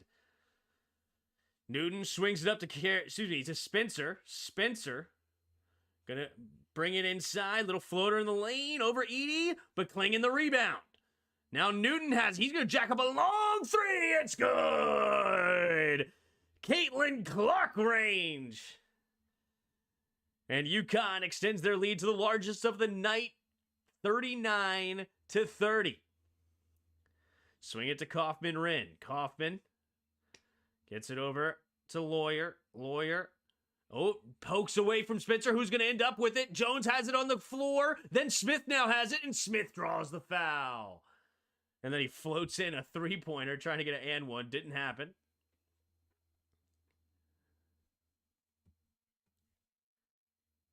What a shot by Newton. Newton with showing the range. So 39-30 with 18:58 to go in the second quarter. All right, Braden Smith at the top of the key. Going to get a pick from Edie. And now attacking the basket. Little floater. Nope, doesn't like it pumping. Now inside to Edie. Edie with a big man move. Trying to dunk it and lost it. Now Spencer has it. Coming the other way for UConn. UConn gets it to Newton. Oh, Newton, nice step back. Oh, he wants it again. He's feeling... Oh, he went out the side of the rim. I thought... Oh, a little heat check.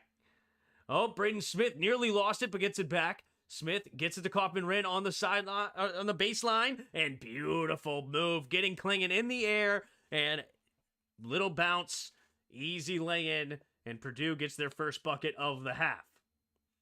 Spencer over to Castle, Castle to Carbon, Carbon to Newton. Gets it over to Klingon at the top of the key. Klingon looking to pass it. Now leaving it for Castle. Castle going to attack. A little free throw line jumper off the back of the rim. No good. And it will end up in the hand of Jones. Jones gets it over to Smith. It's only so much one person could do. Same thing happened last night with Iowa. Yep. There's the shot from Smith from the elbow of the free throw line. No good. Spencer the rebound. He's going to push the ball up court. Now get it to Castle all the way inside. And Castle with the lay-in. Great pass by Spencer, finding the freshman for an easy lay-in, and here comes Braden Smith the other way. Down 9 again is Purdue. And, offensive foul! And Carbon versus Kaufman-Rin has been an absolute battle inside. They are bodying each other up, going head-to-head. What a matchup these two have been. Where is this taking place? Oh, Arizona. It's in Arizona. All right, Carbon. Carbon at the top of the key for UConn. Getting it to Spencer. Spencer going to float it to Newton in the corner. Newton's going to shoot with a hand in his face off the side of the rim. No good, but Klingon poking the ball in the air. And long rebound ends up in the hands of Newton. And now here comes Castle. Ooh, Castle gets... It's a defensive foul. Wow. I thought Jones had position and drew the charge, but they're going to say it's a defensive. Wow. Oh, no, that's actually a good call. You know what? Lance Jones, I actually agree with that. I actually like that call. He was leaning to the right, and that he wasn't standing straight up. He leaned to the right to draw that contact. It's actually a good call by the ref. Ooh, missed the free throw by Castle, though. UConn is feeling it now. Yep. Also, what are your thoughts on the Rashee Rice situation? Super sad. I don't know the whole details. I know it was some sort of crazy speed race car accident. I don't think anybody got hurt, but which is good. But yeah, super sad because he's got a bright future. Hopefully he cleans himself up. Purdue needs someone else to step up. I agree. All right, here's the shot. The second free throw misses both. Purdue screaming in the screen, ball don't lie, saying it a bad call. I thought the call was actually decent. All right, Smith attacking. Now I'm going to swing it to Lawyer. Lawyer inside to Edie. Edie bodying him up.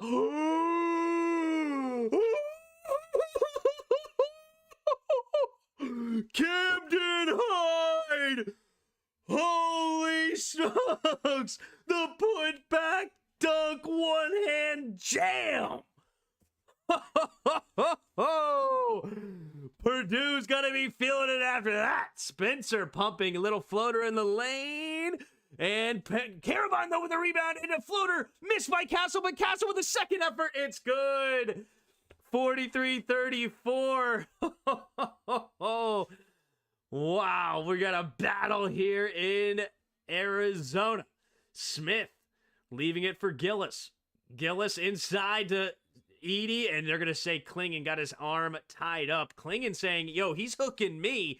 But Edey gets another foul on Clingan. I believe that's foul number 3 on the big man. Yes, it is. Donovan Clingan has 3 fouls on the day.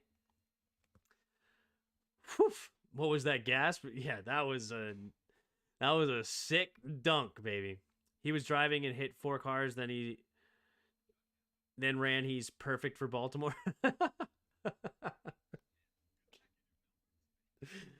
Terrible. How you missed both? Yeah, that was tough.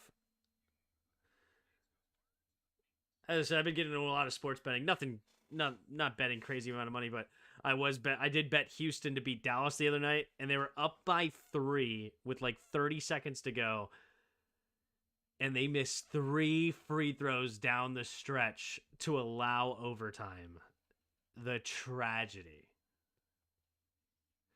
Bro, Edey is hooking him. Yeah, I mean, that's what he's arguing. But yeah, and it was Van Fleet is an 86% free throw shooter. He missed the second one. And then their other guy, what was his name? Jabari Smith, I think. He was an 83% free throw shooter, and he missed 2 in a row, and they won in overtime. Terrible. No, he's perfect for Dallas or the Raiders.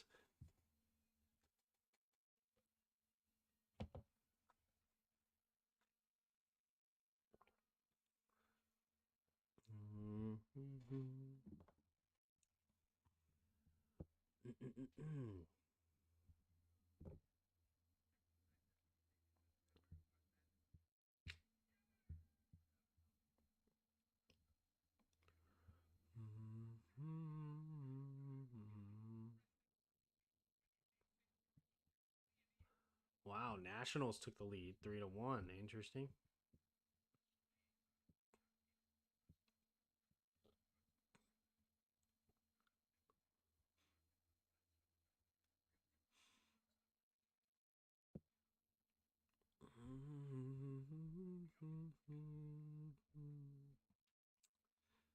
Tough. You've been keeping up with the UFL? I saw Redskins fan on TV yesterday. Nice. I haven't been. We were doing a lot of stuff around here yesterday.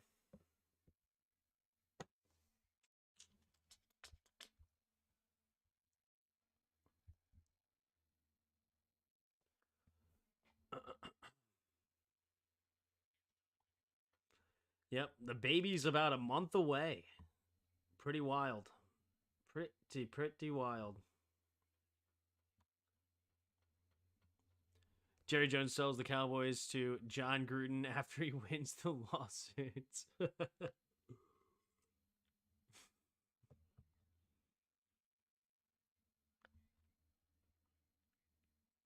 All right, here we go.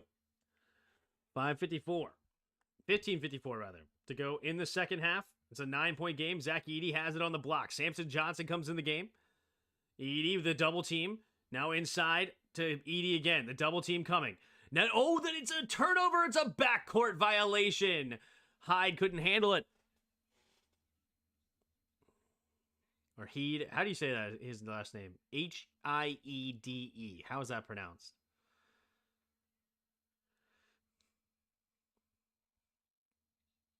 Got a name for your soon-to-be baby? Yep. James Anthony. Jim Bob. Here we go. Newton has it at the top of the key. Going to attack the basket. Doesn't like it. Swings it back out. 3-point attempt from Spencer. Off the side of the rim. No good. But it's going to be out of bounds. Good rebound attempt. Or good box out by Newton. And Smith is going to have to knock it out of bounds. Castle gets it over to Sampson. Swings it to Newton. Newton. Oh, alley-oop. It's good. Newton extending their lead to 11 now. Sorry, Newton alley-oop pass to Johnson, gets it. Edey inside, swings it out to Hyde. Hyde to Lawyer. Lawyer over to Smith, and here goes Gillis for three. Air ball. Oh, no. And then there's a foul. Who's the foul on? It's against Edey? Foul on Edey. Yeah, this is where UConn may run away with it, ladies and gents. Definitely sounds like a football name. Yep. Bro, just feed Edey at this point. They ain't helping bro at all. Yeah. He's just got to attack, trying to draw more fouls or something. Just get him all fouled out. Get to the free throw line. But I don't think there's anything they can do now. Here we go. Tristan at the top of the key gets it to Spencer. Spencer leaving it for Johnson. Johnson trying to get it over to Newton. Newton attacking the basket. Alley-oop, take two. It's deja vu. This time it's just from the left side. Yeah, this could get ugly, ladies and gents. UConn has been winning on an average of 25 points. Yeah. Here we go. Inside to Smith. Smith now swings it back out to Gillis. Gillis inside to Edey. Edey attacking. And he does. There he goes. Draws the foul. No and one, though. Edey will go to the line for two. Pull a Shaq out there? Yeah. Jeez Louise, man. Samson Johnson. High flyer, dude. And what is he only? He's only a what? Sophomore? Junior. He's a junior. Okay. This game ain't fair at all, right? All right, Edey makes the first free throw. Makes it a 12-point game. UConn's got this in the bag. Yep.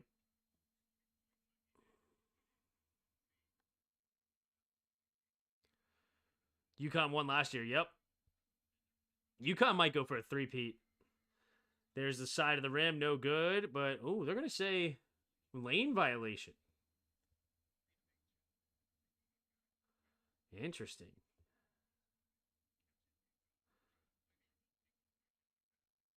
Here we go. In the shot, and good. So, on the second effort, he makes the second one, and it is 47-36. UConn on top with the basketball. Swings it over to Sampson. Gets it to Castle. Castle to Carabon. Carabon jacks up a three. Whoa, way off. But it hits up in Spencer's hand. Here goes Spencer with three. Off the side of the rim, no good.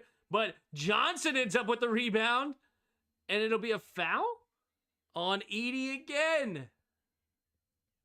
Oh, no. Edey's getting foul calls. What number is that now? That'll be number 2. That'll be number 2. Edey needs 50 points to win. I don't even think that's enough, to be honest. Here we go. There's, Spencer. Oh, but they're going to say a moving screen on Samson Johnson. And that's foul number 4.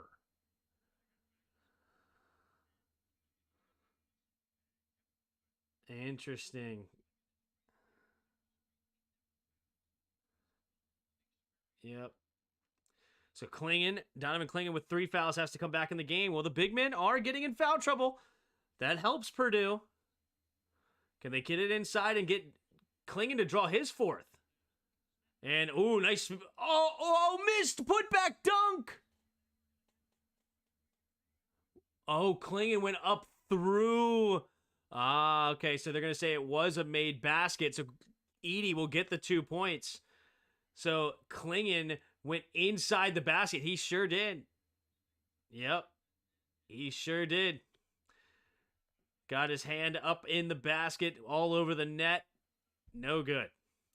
All right, so it is good, rather. 9-point game. Spencer to Castle. Castle just holding it at the top of the key. Now gets it to Clingan. Clingan to Newton. Newton attacking.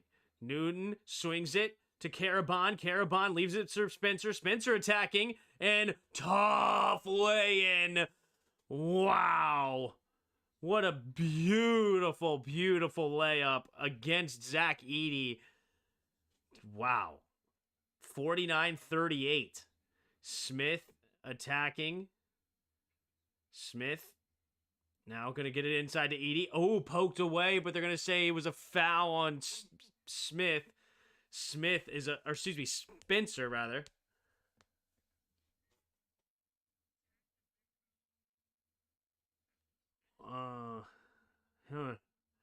I wanted to see that foul. Did he swipe across the arm? Spencer was kind of upset about it. All right, gets it to Edey. Edey looking to get it back to Smith. He already dribbled. He has to pass it. Now he's going to set a pick. And here he goes. Now over to Gillis. Gillis inside to Edey. Edey inside. Can he get the lay-in? No. And that's going to be a foul against Gillis. Spencer got crushed on the rebound. Mason Gillis will draw a foul. And that will be the 5th foul for Purdue. Yeah, he just comes and waylays Gillis. Or excuse me, Gillis just comes and waylays Spencer, rather.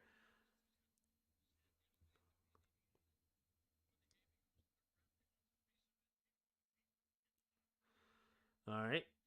So that's the 5th foul. Newton gets it to Spencer. Spencer at the top of the key, trying to get it to Newton. Newton over to Klingon. Klingon hands it off to Diarra. Diarra to Spencer. Spencer getting a pick from Klingon. Spencer leaving it for Karabon. Karabon thought about the 3, didn't like it.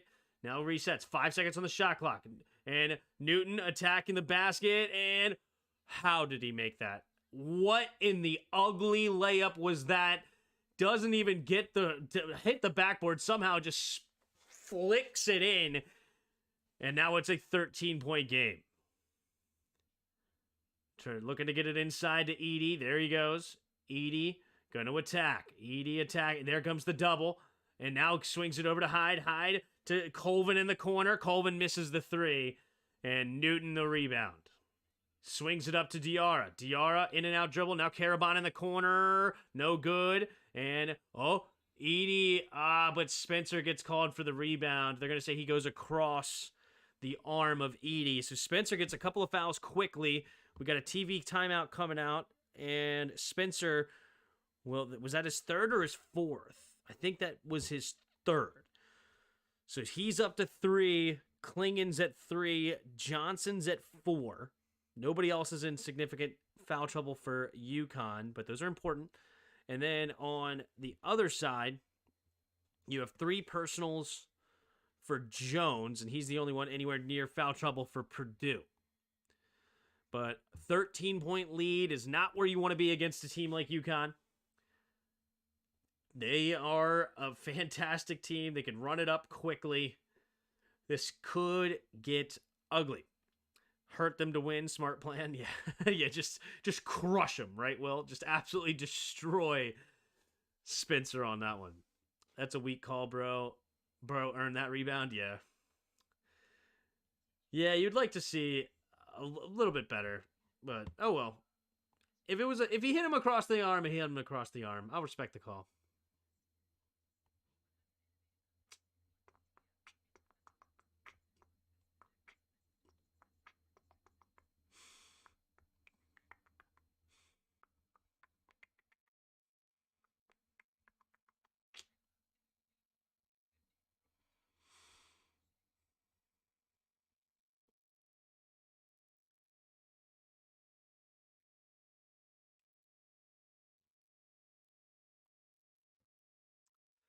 I think it was a good call, but I agree. Let these guys play. Yeah.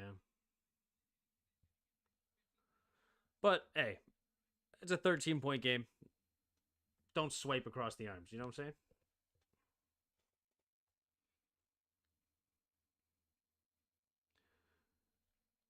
saying? UConn might be them for real. Oh, yeah, they're them. There's for sure. Go Texas, hook 'em horns.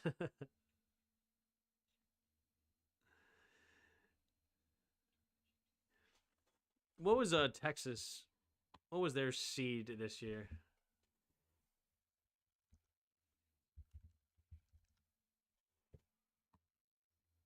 Bum.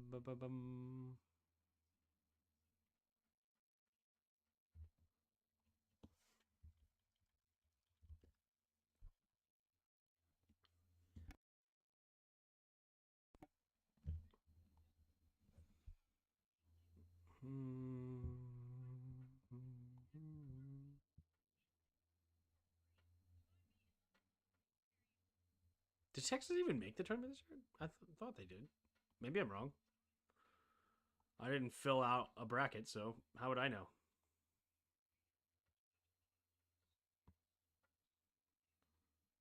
This is stupid.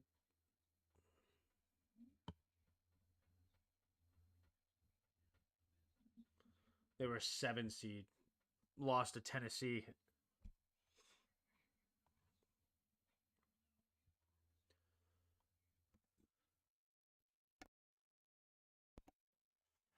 Quinn Ewers needs to leave so Arch can dominate. There you go. Who were the 3 teams that UConn lost to? Seton Hall. There's the shot. Oh, air ball. Ugh. From Edie, air ball. They lost to Kansas. They lost to Seton Hall and Creighton. All right, here we go. Castle bringing it up. Now Carabon has it for UConn. Gets it to Diarra. Diarra gets it. Oh, Smith trying to get the steal. Will he get there? And diving for it, and Edie has it. What a defensive play by Smith. Now Jones attacking the basket. Pumping inside to Edie. Edie. Oh, yeah, this is his range. Perfect. He traveled. Oh my gosh, that was the easiest bucket, but for some reason he took forever to shoot it. He's like under the basket at 7'4", but he just wouldn't actually shoot it. Oh, that's a terrible call. Where's the travel? That was not a travel.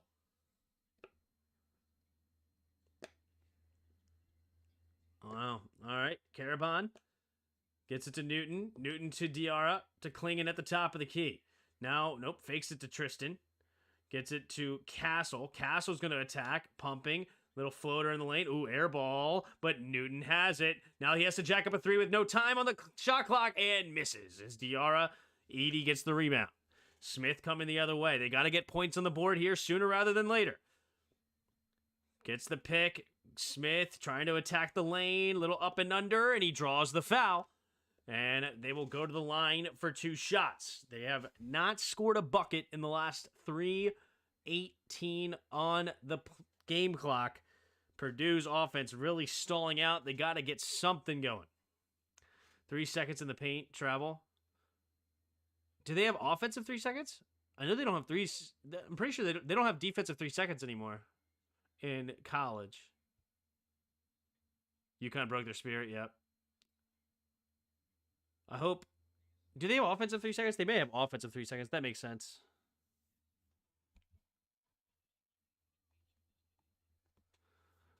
All right, there's the second one. So made both free throws with Smith. It's an 11-point game now. 3 seconds of the paint. I hoped Ewers would declare this year, but going back another year was probably the right move, even if he prevents us from seeing Arch. Yeah. All right, here we go. Diarra. Looking, attacking. Gonna leave it for Castle. Castle to Newton. Newton. Gonna get a pick from Castle. Nearly poked away. But nope, now Carabon 3. It's good. Even when Purdue has a good defensive set, which they did there, at the last second, they jack up a 3 and get it. 2K call on that on me all the time. Oh, yeah, exactly. Pumping. Oh, wait, you're talking about the 3 seconds? Yeah, there's 3 seconds in the NBA, 100%, but I don't think in college basketball there is. Now Diarra. Diarra attacking and gets the lay-in. It's good, but it might be offensive 3 seconds. But Hassan Diarra gets the lay-in, and now it's an explosion to a 16-point lead. And UConn, they're looking like they're about to go back-to-back. Looking like they might go back-to-back. Purdue, fantastic season, 34-4 record. Got to the national championship. Respect, man. Respect. Okay, that was nice. Yeah, game. Yeah, not looking good for Not looking good for the Purdue Boilermakers.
Fallout, yeah, they're making a movie Fallout. I don't know if it's based on the game or not. I was assuming it was, but I don't know. I don't play the game, so I have no clue who the characters are or nothing like that. So,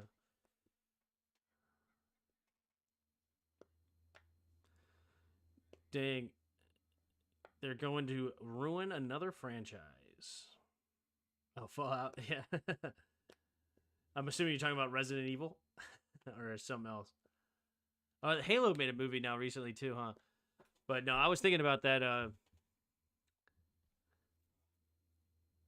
not thinking about it, but anyway, that Resident Evil has gone completely off the deep end. Way too many movies. It's crazy. Oh shoot! Do you hear this thing? I have this little fidget thing, baby toy, teether, I guess. I'll stop playing with it if you hear it. Sorry about that. I'm a ADHD kid. Did you hear about the blue milk being released soon this month? The what? Blue milk? What are you talking about? That sounds not healthy.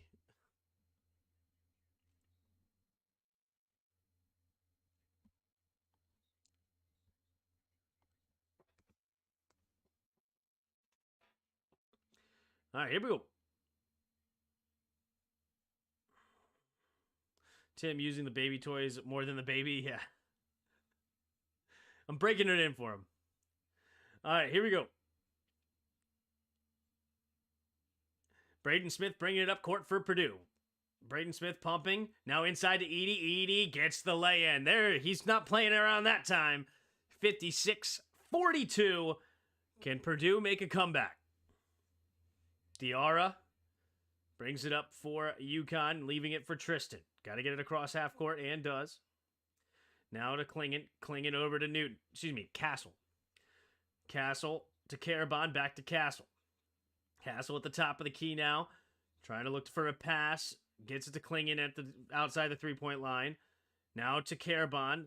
Attacking is Karabon. Float up. Wide open now is Castle. Bang!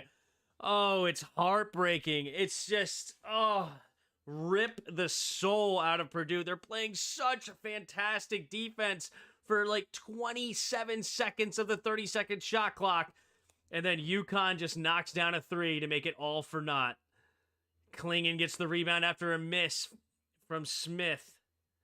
Now Karabon has it. They're setting up the half-court offense, slowing it down. Now Newton attacks, spin move, swings it back out. Karabon thought about the three, doesn't like it. Castle wide open, rattles in and out though. Purdue getting a break. Oh, nice pass upside. A little bit too long, but he does catch it, but he doesn't get the easy lay-in. Kaufman ran inside to Edey, poked away. No, it's a foul. Uh-oh, Klingon gets his fourth foul. Now both big men have four. Wow. It's a real thing? I don't know about that. You're good. Don't hear it? Got it.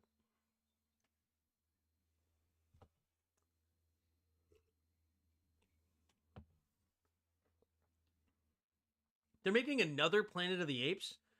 Talking about another freaking... They're just continuing to overkill of franchise.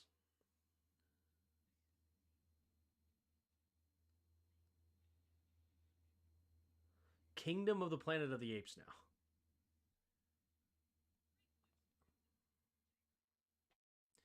Can Edie foul them out in time? I don't know. It's a great question. They only get one more foul apiece, so yeah, I would attack. I would attack with Edie. That's their only real way. They got to attack with Edie, but they can't give up late threes in the shot clock either. That's just killer. 2 in a row. I mean, this could be a 11-point game if those threes don't go down, and Purdue might be feeling the momentum, but those huge threes by the shooters from Huskies. You had one from Castle, and I believe Carabon was the other. Yeah, and that was his first made 3 of the game, too. Just huge, huge, huge shots for UConn to just stifle any momentum Purdue may think they're going to get. Saul 11 is coming out this year, and the franchise is still pretty good. I am not a Saul guy. But how many times can you have the same premise and get... I mean... I don't understand. Saul is a very weird series that they continue to milk the crap out of. I don't know how many times you could just... I don't know. You know what? Maybe I shouldn't talk about it because I just don't watch it. I don't like it, so... Didn't Jigsaw die? I have no idea. Did he? Is there a Jigsaw Jr.? I'll look it up. Did Jigsaw die? Saw executive producer reflects on the decision to kill off Jigsaw in Saw 3, admitting that it was a mistake. Although John Kramer dies in the 3rd movie, he continues to be a fixture of the franchise and has appeared in almost every subsequent installment, mostly through flashbacks. So I guess originally it just was supposed to be a trilogy.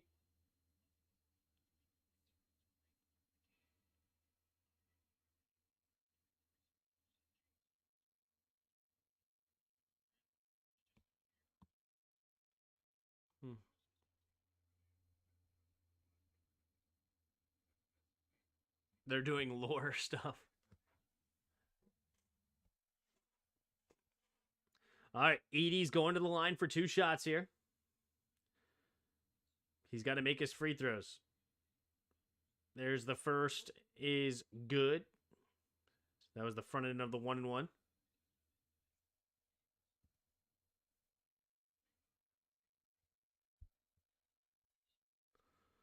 All right, there's another one. It's good.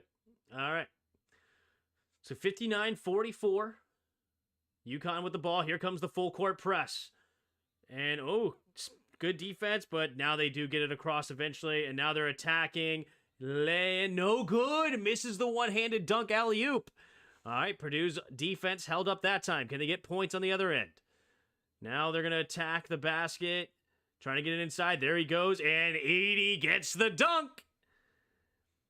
59-46. They ain't dead yet. All right, Carabon gets it across to Newton of half court. Now they slow it down. All right. Now Castle has it. Castle over to Johnson. Johnson gets it inside to Carabon, and he slams it home. Remains a 15-point lead. Some movies are basically flashbacks, and so far it hasn't been that problematic. I gotcha. All right. Colvin has it now, trying to get it inside. Nope, Spencer, and that might be off of Colvin. It is Spencer with the quick hands. Spencer is feeling himself hyped up. What a performance by him tonight. He's been all over the place. Hustle plays. He's got 9 points, 9 rebounds, only 2 assists, but 2 steals. Oh, and that's going to be a foul on Lawyer. And that will put them 1 away from the bonus. So there's 6 team fouls for them. The first movie, that's how it blew up. Yeah. People like that weird stuff, dude. I'm not a fan. Here we go. Inside to Spencer, and Spencer will get it across. Ooh, not quite cross half court. Okay. All right, here we go. Newton has it inside, pumping. They're going to reset. Nearly poked away. Karabon has it now at the top of the key is Newton. All right, 10 seconds on the shot clock. Newton has it near half court. He's now attacking. Oh, step back three. Stop it. Oh, he does miss it, but Karabon, the offensive rebound, resets, and they can waste another 20 seconds. Castle has it now back to Newton. Newton looking to get a pick from Karabon. Nope, doesn't use it. Now Castle sets him a pick. Now inside to Castle. Castle, little left-hand lay-in is good. And it's a 17-point lead for UConn. Under 6 minutes to go. The chances are starting to fade away more and more with every second off the clock. Can Purdue get anything going? Edie getting it near the three-point line. Lawyer needs this three bad. Off the side of the rim, no good. And it's going to be a foul against... I think it might have been... Was it against Samson Johnson? Was that number 5? It is. Johnson fouls out. So Donovan Clingan comes back into the game, and Edie will go to the free throw line.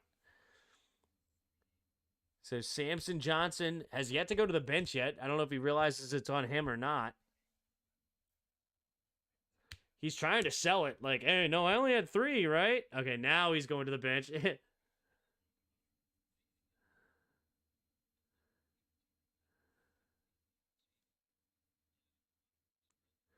They're not dead yet. That's right. Said Samson Johnson will go to the bench.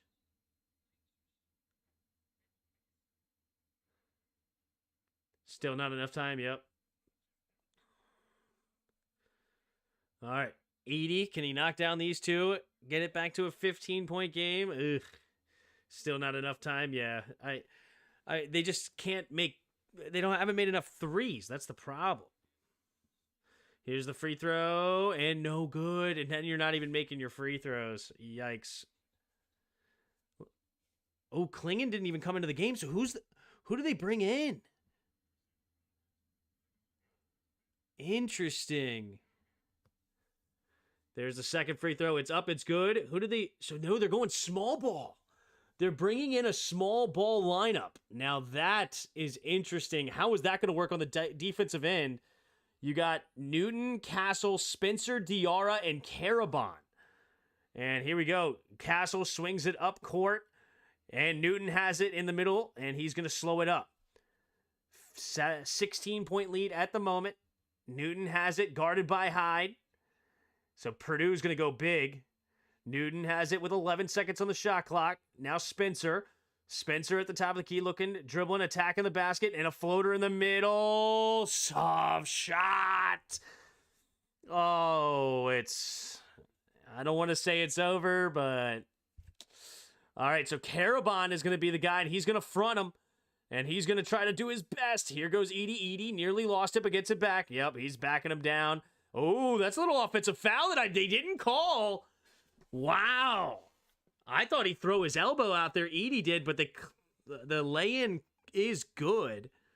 And Purdue will call timeout here. Oof. I thought he fouled him. Like, he's throwing that shoulder right into his head. Interesting. It's less elbow than I thought, but because it did kind of go that way, but he didn't make as much contact with the elbow. Got him with that shoulder, backing him down. The big man. All right, no foul. I mean, to be fair, it's just because he's tall and he hit him in the head, you know? Normally, that would be a shoulder to the chest. But when you're 7'4" and the guy you're facing is, what, 6'8"? Yeah, 6'8". It ends up being more into the chin.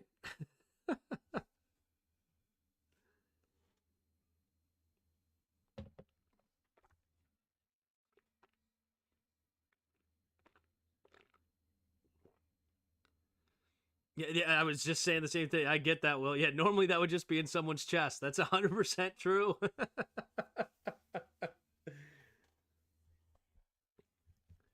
So I guess if everybody else is allowed to do it. He should be allowed to do it, even though it goes right into the nose of the defender.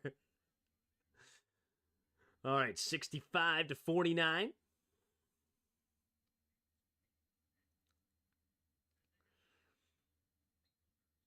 All right. Trying to get it in his castle. And he now gets it to Diarra. Diarra going to get it over to Spencer. Spencer gets it across half court to Karabon. Up to Newton. Good job by UConn breaking the full court press. Karabon has it at the top of the key. Still 15. Oh, he's going to leave him wide open. He's going to take it off the side of the rim. Is no good. Interesting decision. 15 seconds. But he was like, yo, I'm not wide open. I'm going to take it. All right, Hyde inside. Hyde, gonna get it inside there to Edey. Edey, yeah, misses the, oh my gosh, he missed the lay-in. Karabon didn't even really try on defense, just gave it to him, but he misses the hook shot, left-handed. And with 4 minutes to go, 16-point lead. I mean, I don't even know if Purdue can score 16 points, let alone shut out UConn at the same time. All right, here comes Tristan Newton. Newton coming the other way. Oh, that was probably a carry multiple times. And he draws the foul. Edey gets called with it. Wow, I thought that could have been a little carry, but not meant to be and not looking good for Purdue.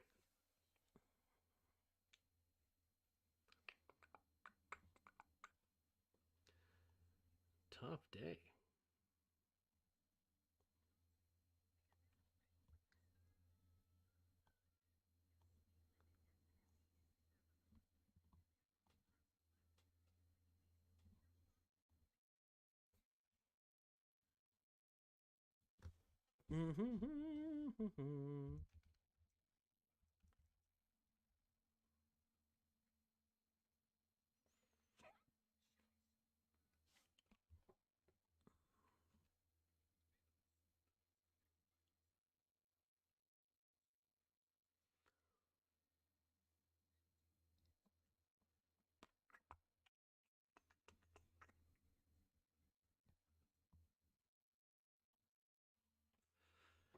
All right, 65-49, 3:50 to go in the second half.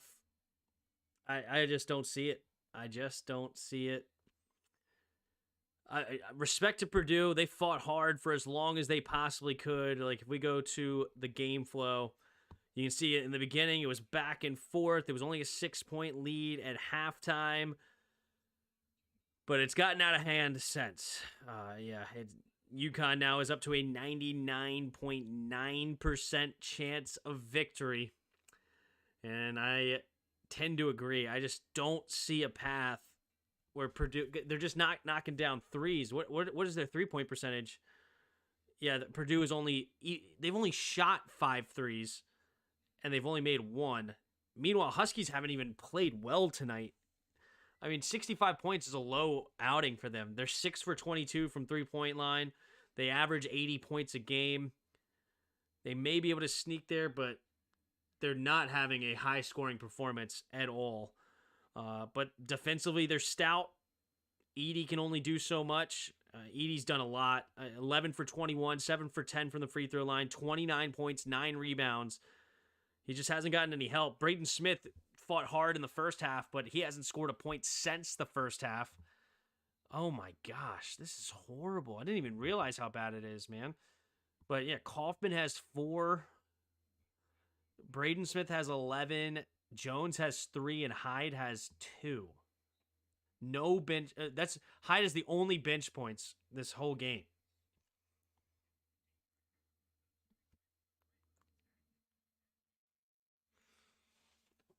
Edey, 29 of 49 points equals 59%. Exactly what UConn scripted. Yep.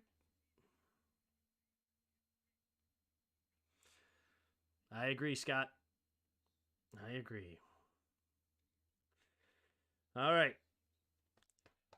Come on, Purdue. Make it a little interesting.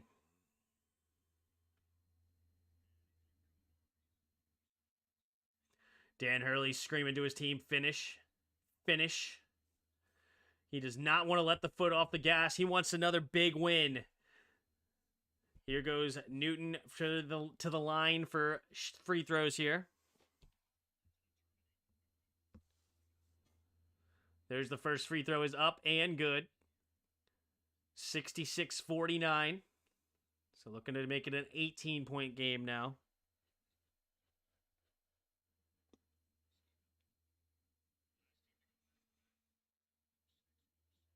Tristan Newton.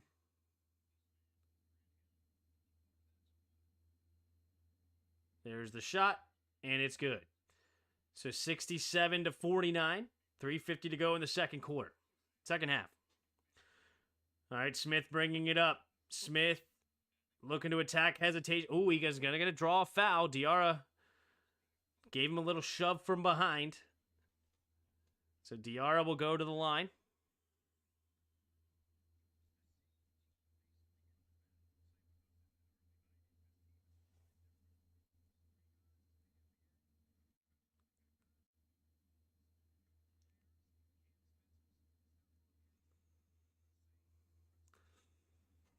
Oh, and he misses the free throw. Misses the free throw. Hurley still bringing the energy for his team. All right, he makes the second one, 17-point game. Think this year or last year's team is better from UConn? I think last year's team was better. Because I don't... How many... Didn't a couple of guys go to the NBA last year from UConn? 2023 draft class.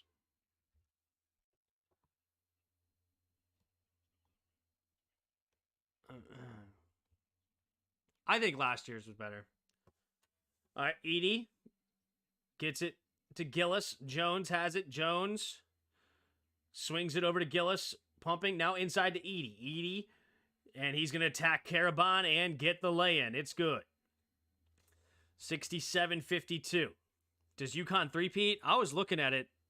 They very well could, because I don't know how many guys are they really looking to get drafted. Like, all right, here we go. Diarra has it. Diarra goes over to Karabon. Karabon to Spencer. 3 minutes to go, and yeah, this is it.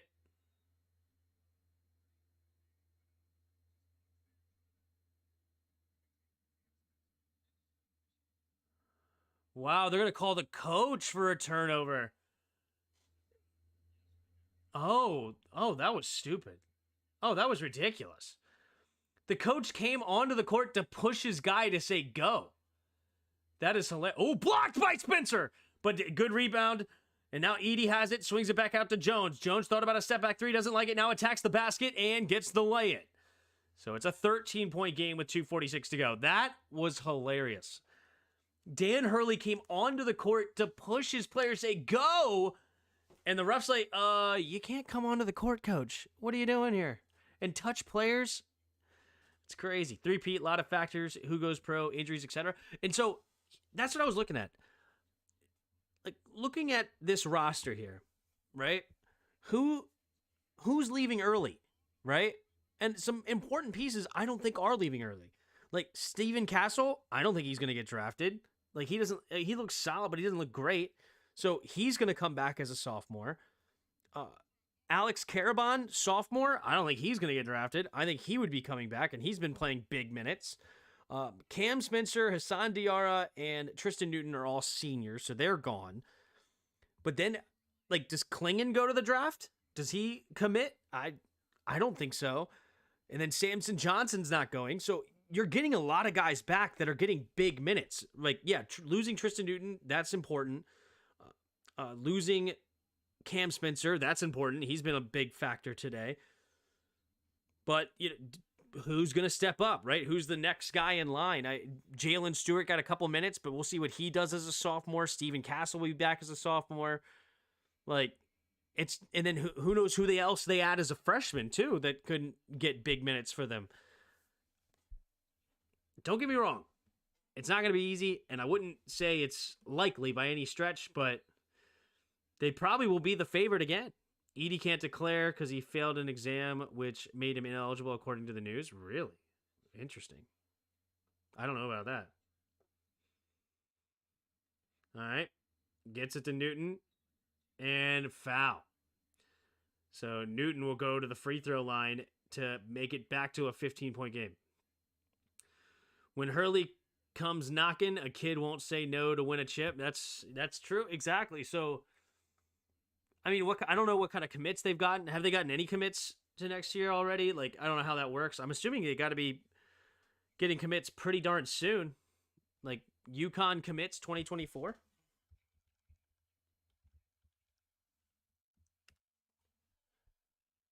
Strong was the last recruit to commit to from the ESPN 100. Was decided among blah blah blah. There it is. Huskies. No wait, that's ladies. Hold on.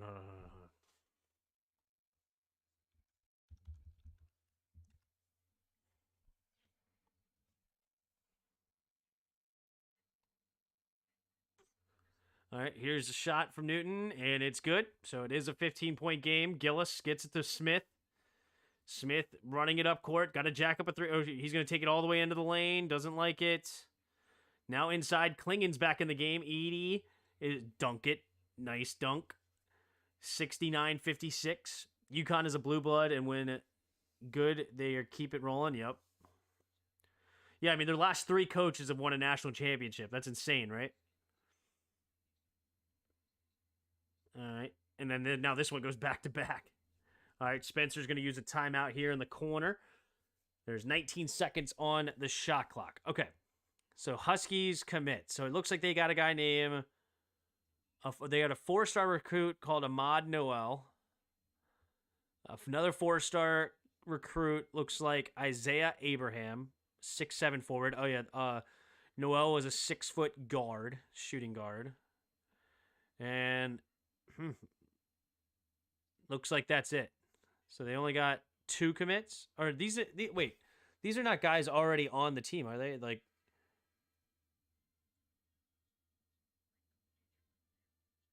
no. I don't know. Thoughts on Edey as a pro? I'm not high on him as a pro. Somebody compared him to Alex Lynn. I don't hate that comparison.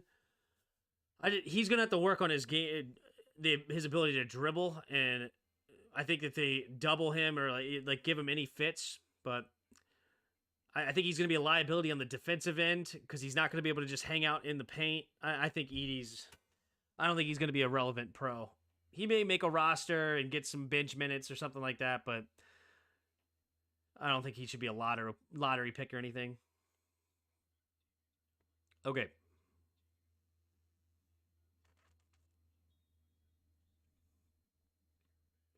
Caravan to pass it in, gets it into Newton. Newton with 15 seconds on the shot clock, about to hit the 2-minute mark. If they make it here, you can turn out the lights. Let's see, Newton attacking the baseline is Caravan inside to Klingen. Lay in, it's good. And it is now a 15-point game with under 2 minutes to go, and it's all over but the fat lady singing. Here goes Smith attacking the basket. Can't get the lay-in, but Edey the putback. 13-point game. Caravan, got to pass it in quick. All right, gets it to Newton. Newton back to Caravan. Gets it up to Spencer. Spencer up to Castle, and they will foul Castle, and he'll go to the line for 2 shots. The foul game begins. Thanks for the live feed and covering and answering questions. Thanks for being here, Scott. Appreciate you being here. Thanks for the comments as well. I want to do more and more. I want to do more play-by-play. I enjoy doing it in other sports as well. Maybe try to figure out a game of the night situation throughout the week. That's what I want to do more. I need give more content to you guys, hang out with you guys, talk to you guys, live stream. It's fun. Makes the first free throw is Castle. 14-point lead.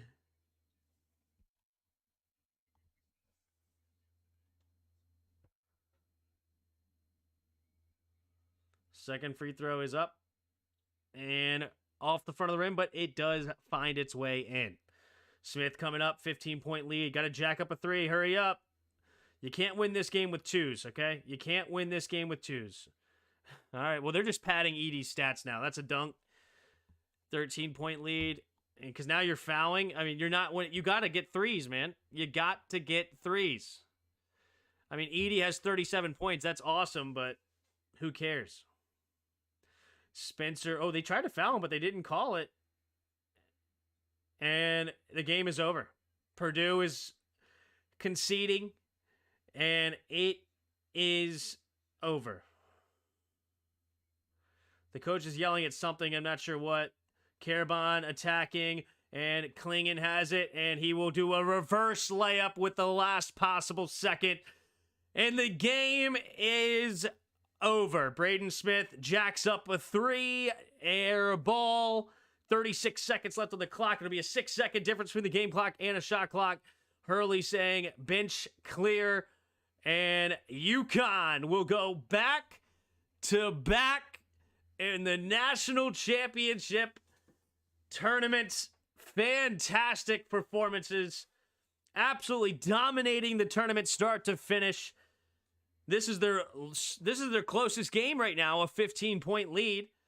And we'll see if Purdue fouls it all, but this game is over. First back-to-back since 06-07 with the Florida Gators.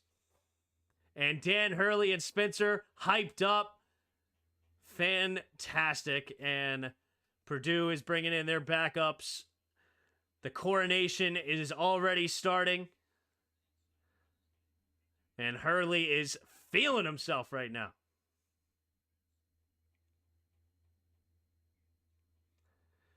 Great ending to Amazing March Madness. Yep, it's always fun. Great time of year. All right, here's the pass in, and here we go.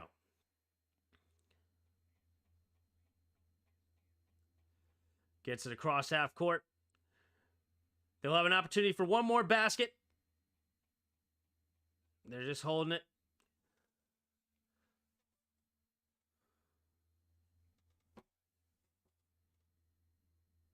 There you go.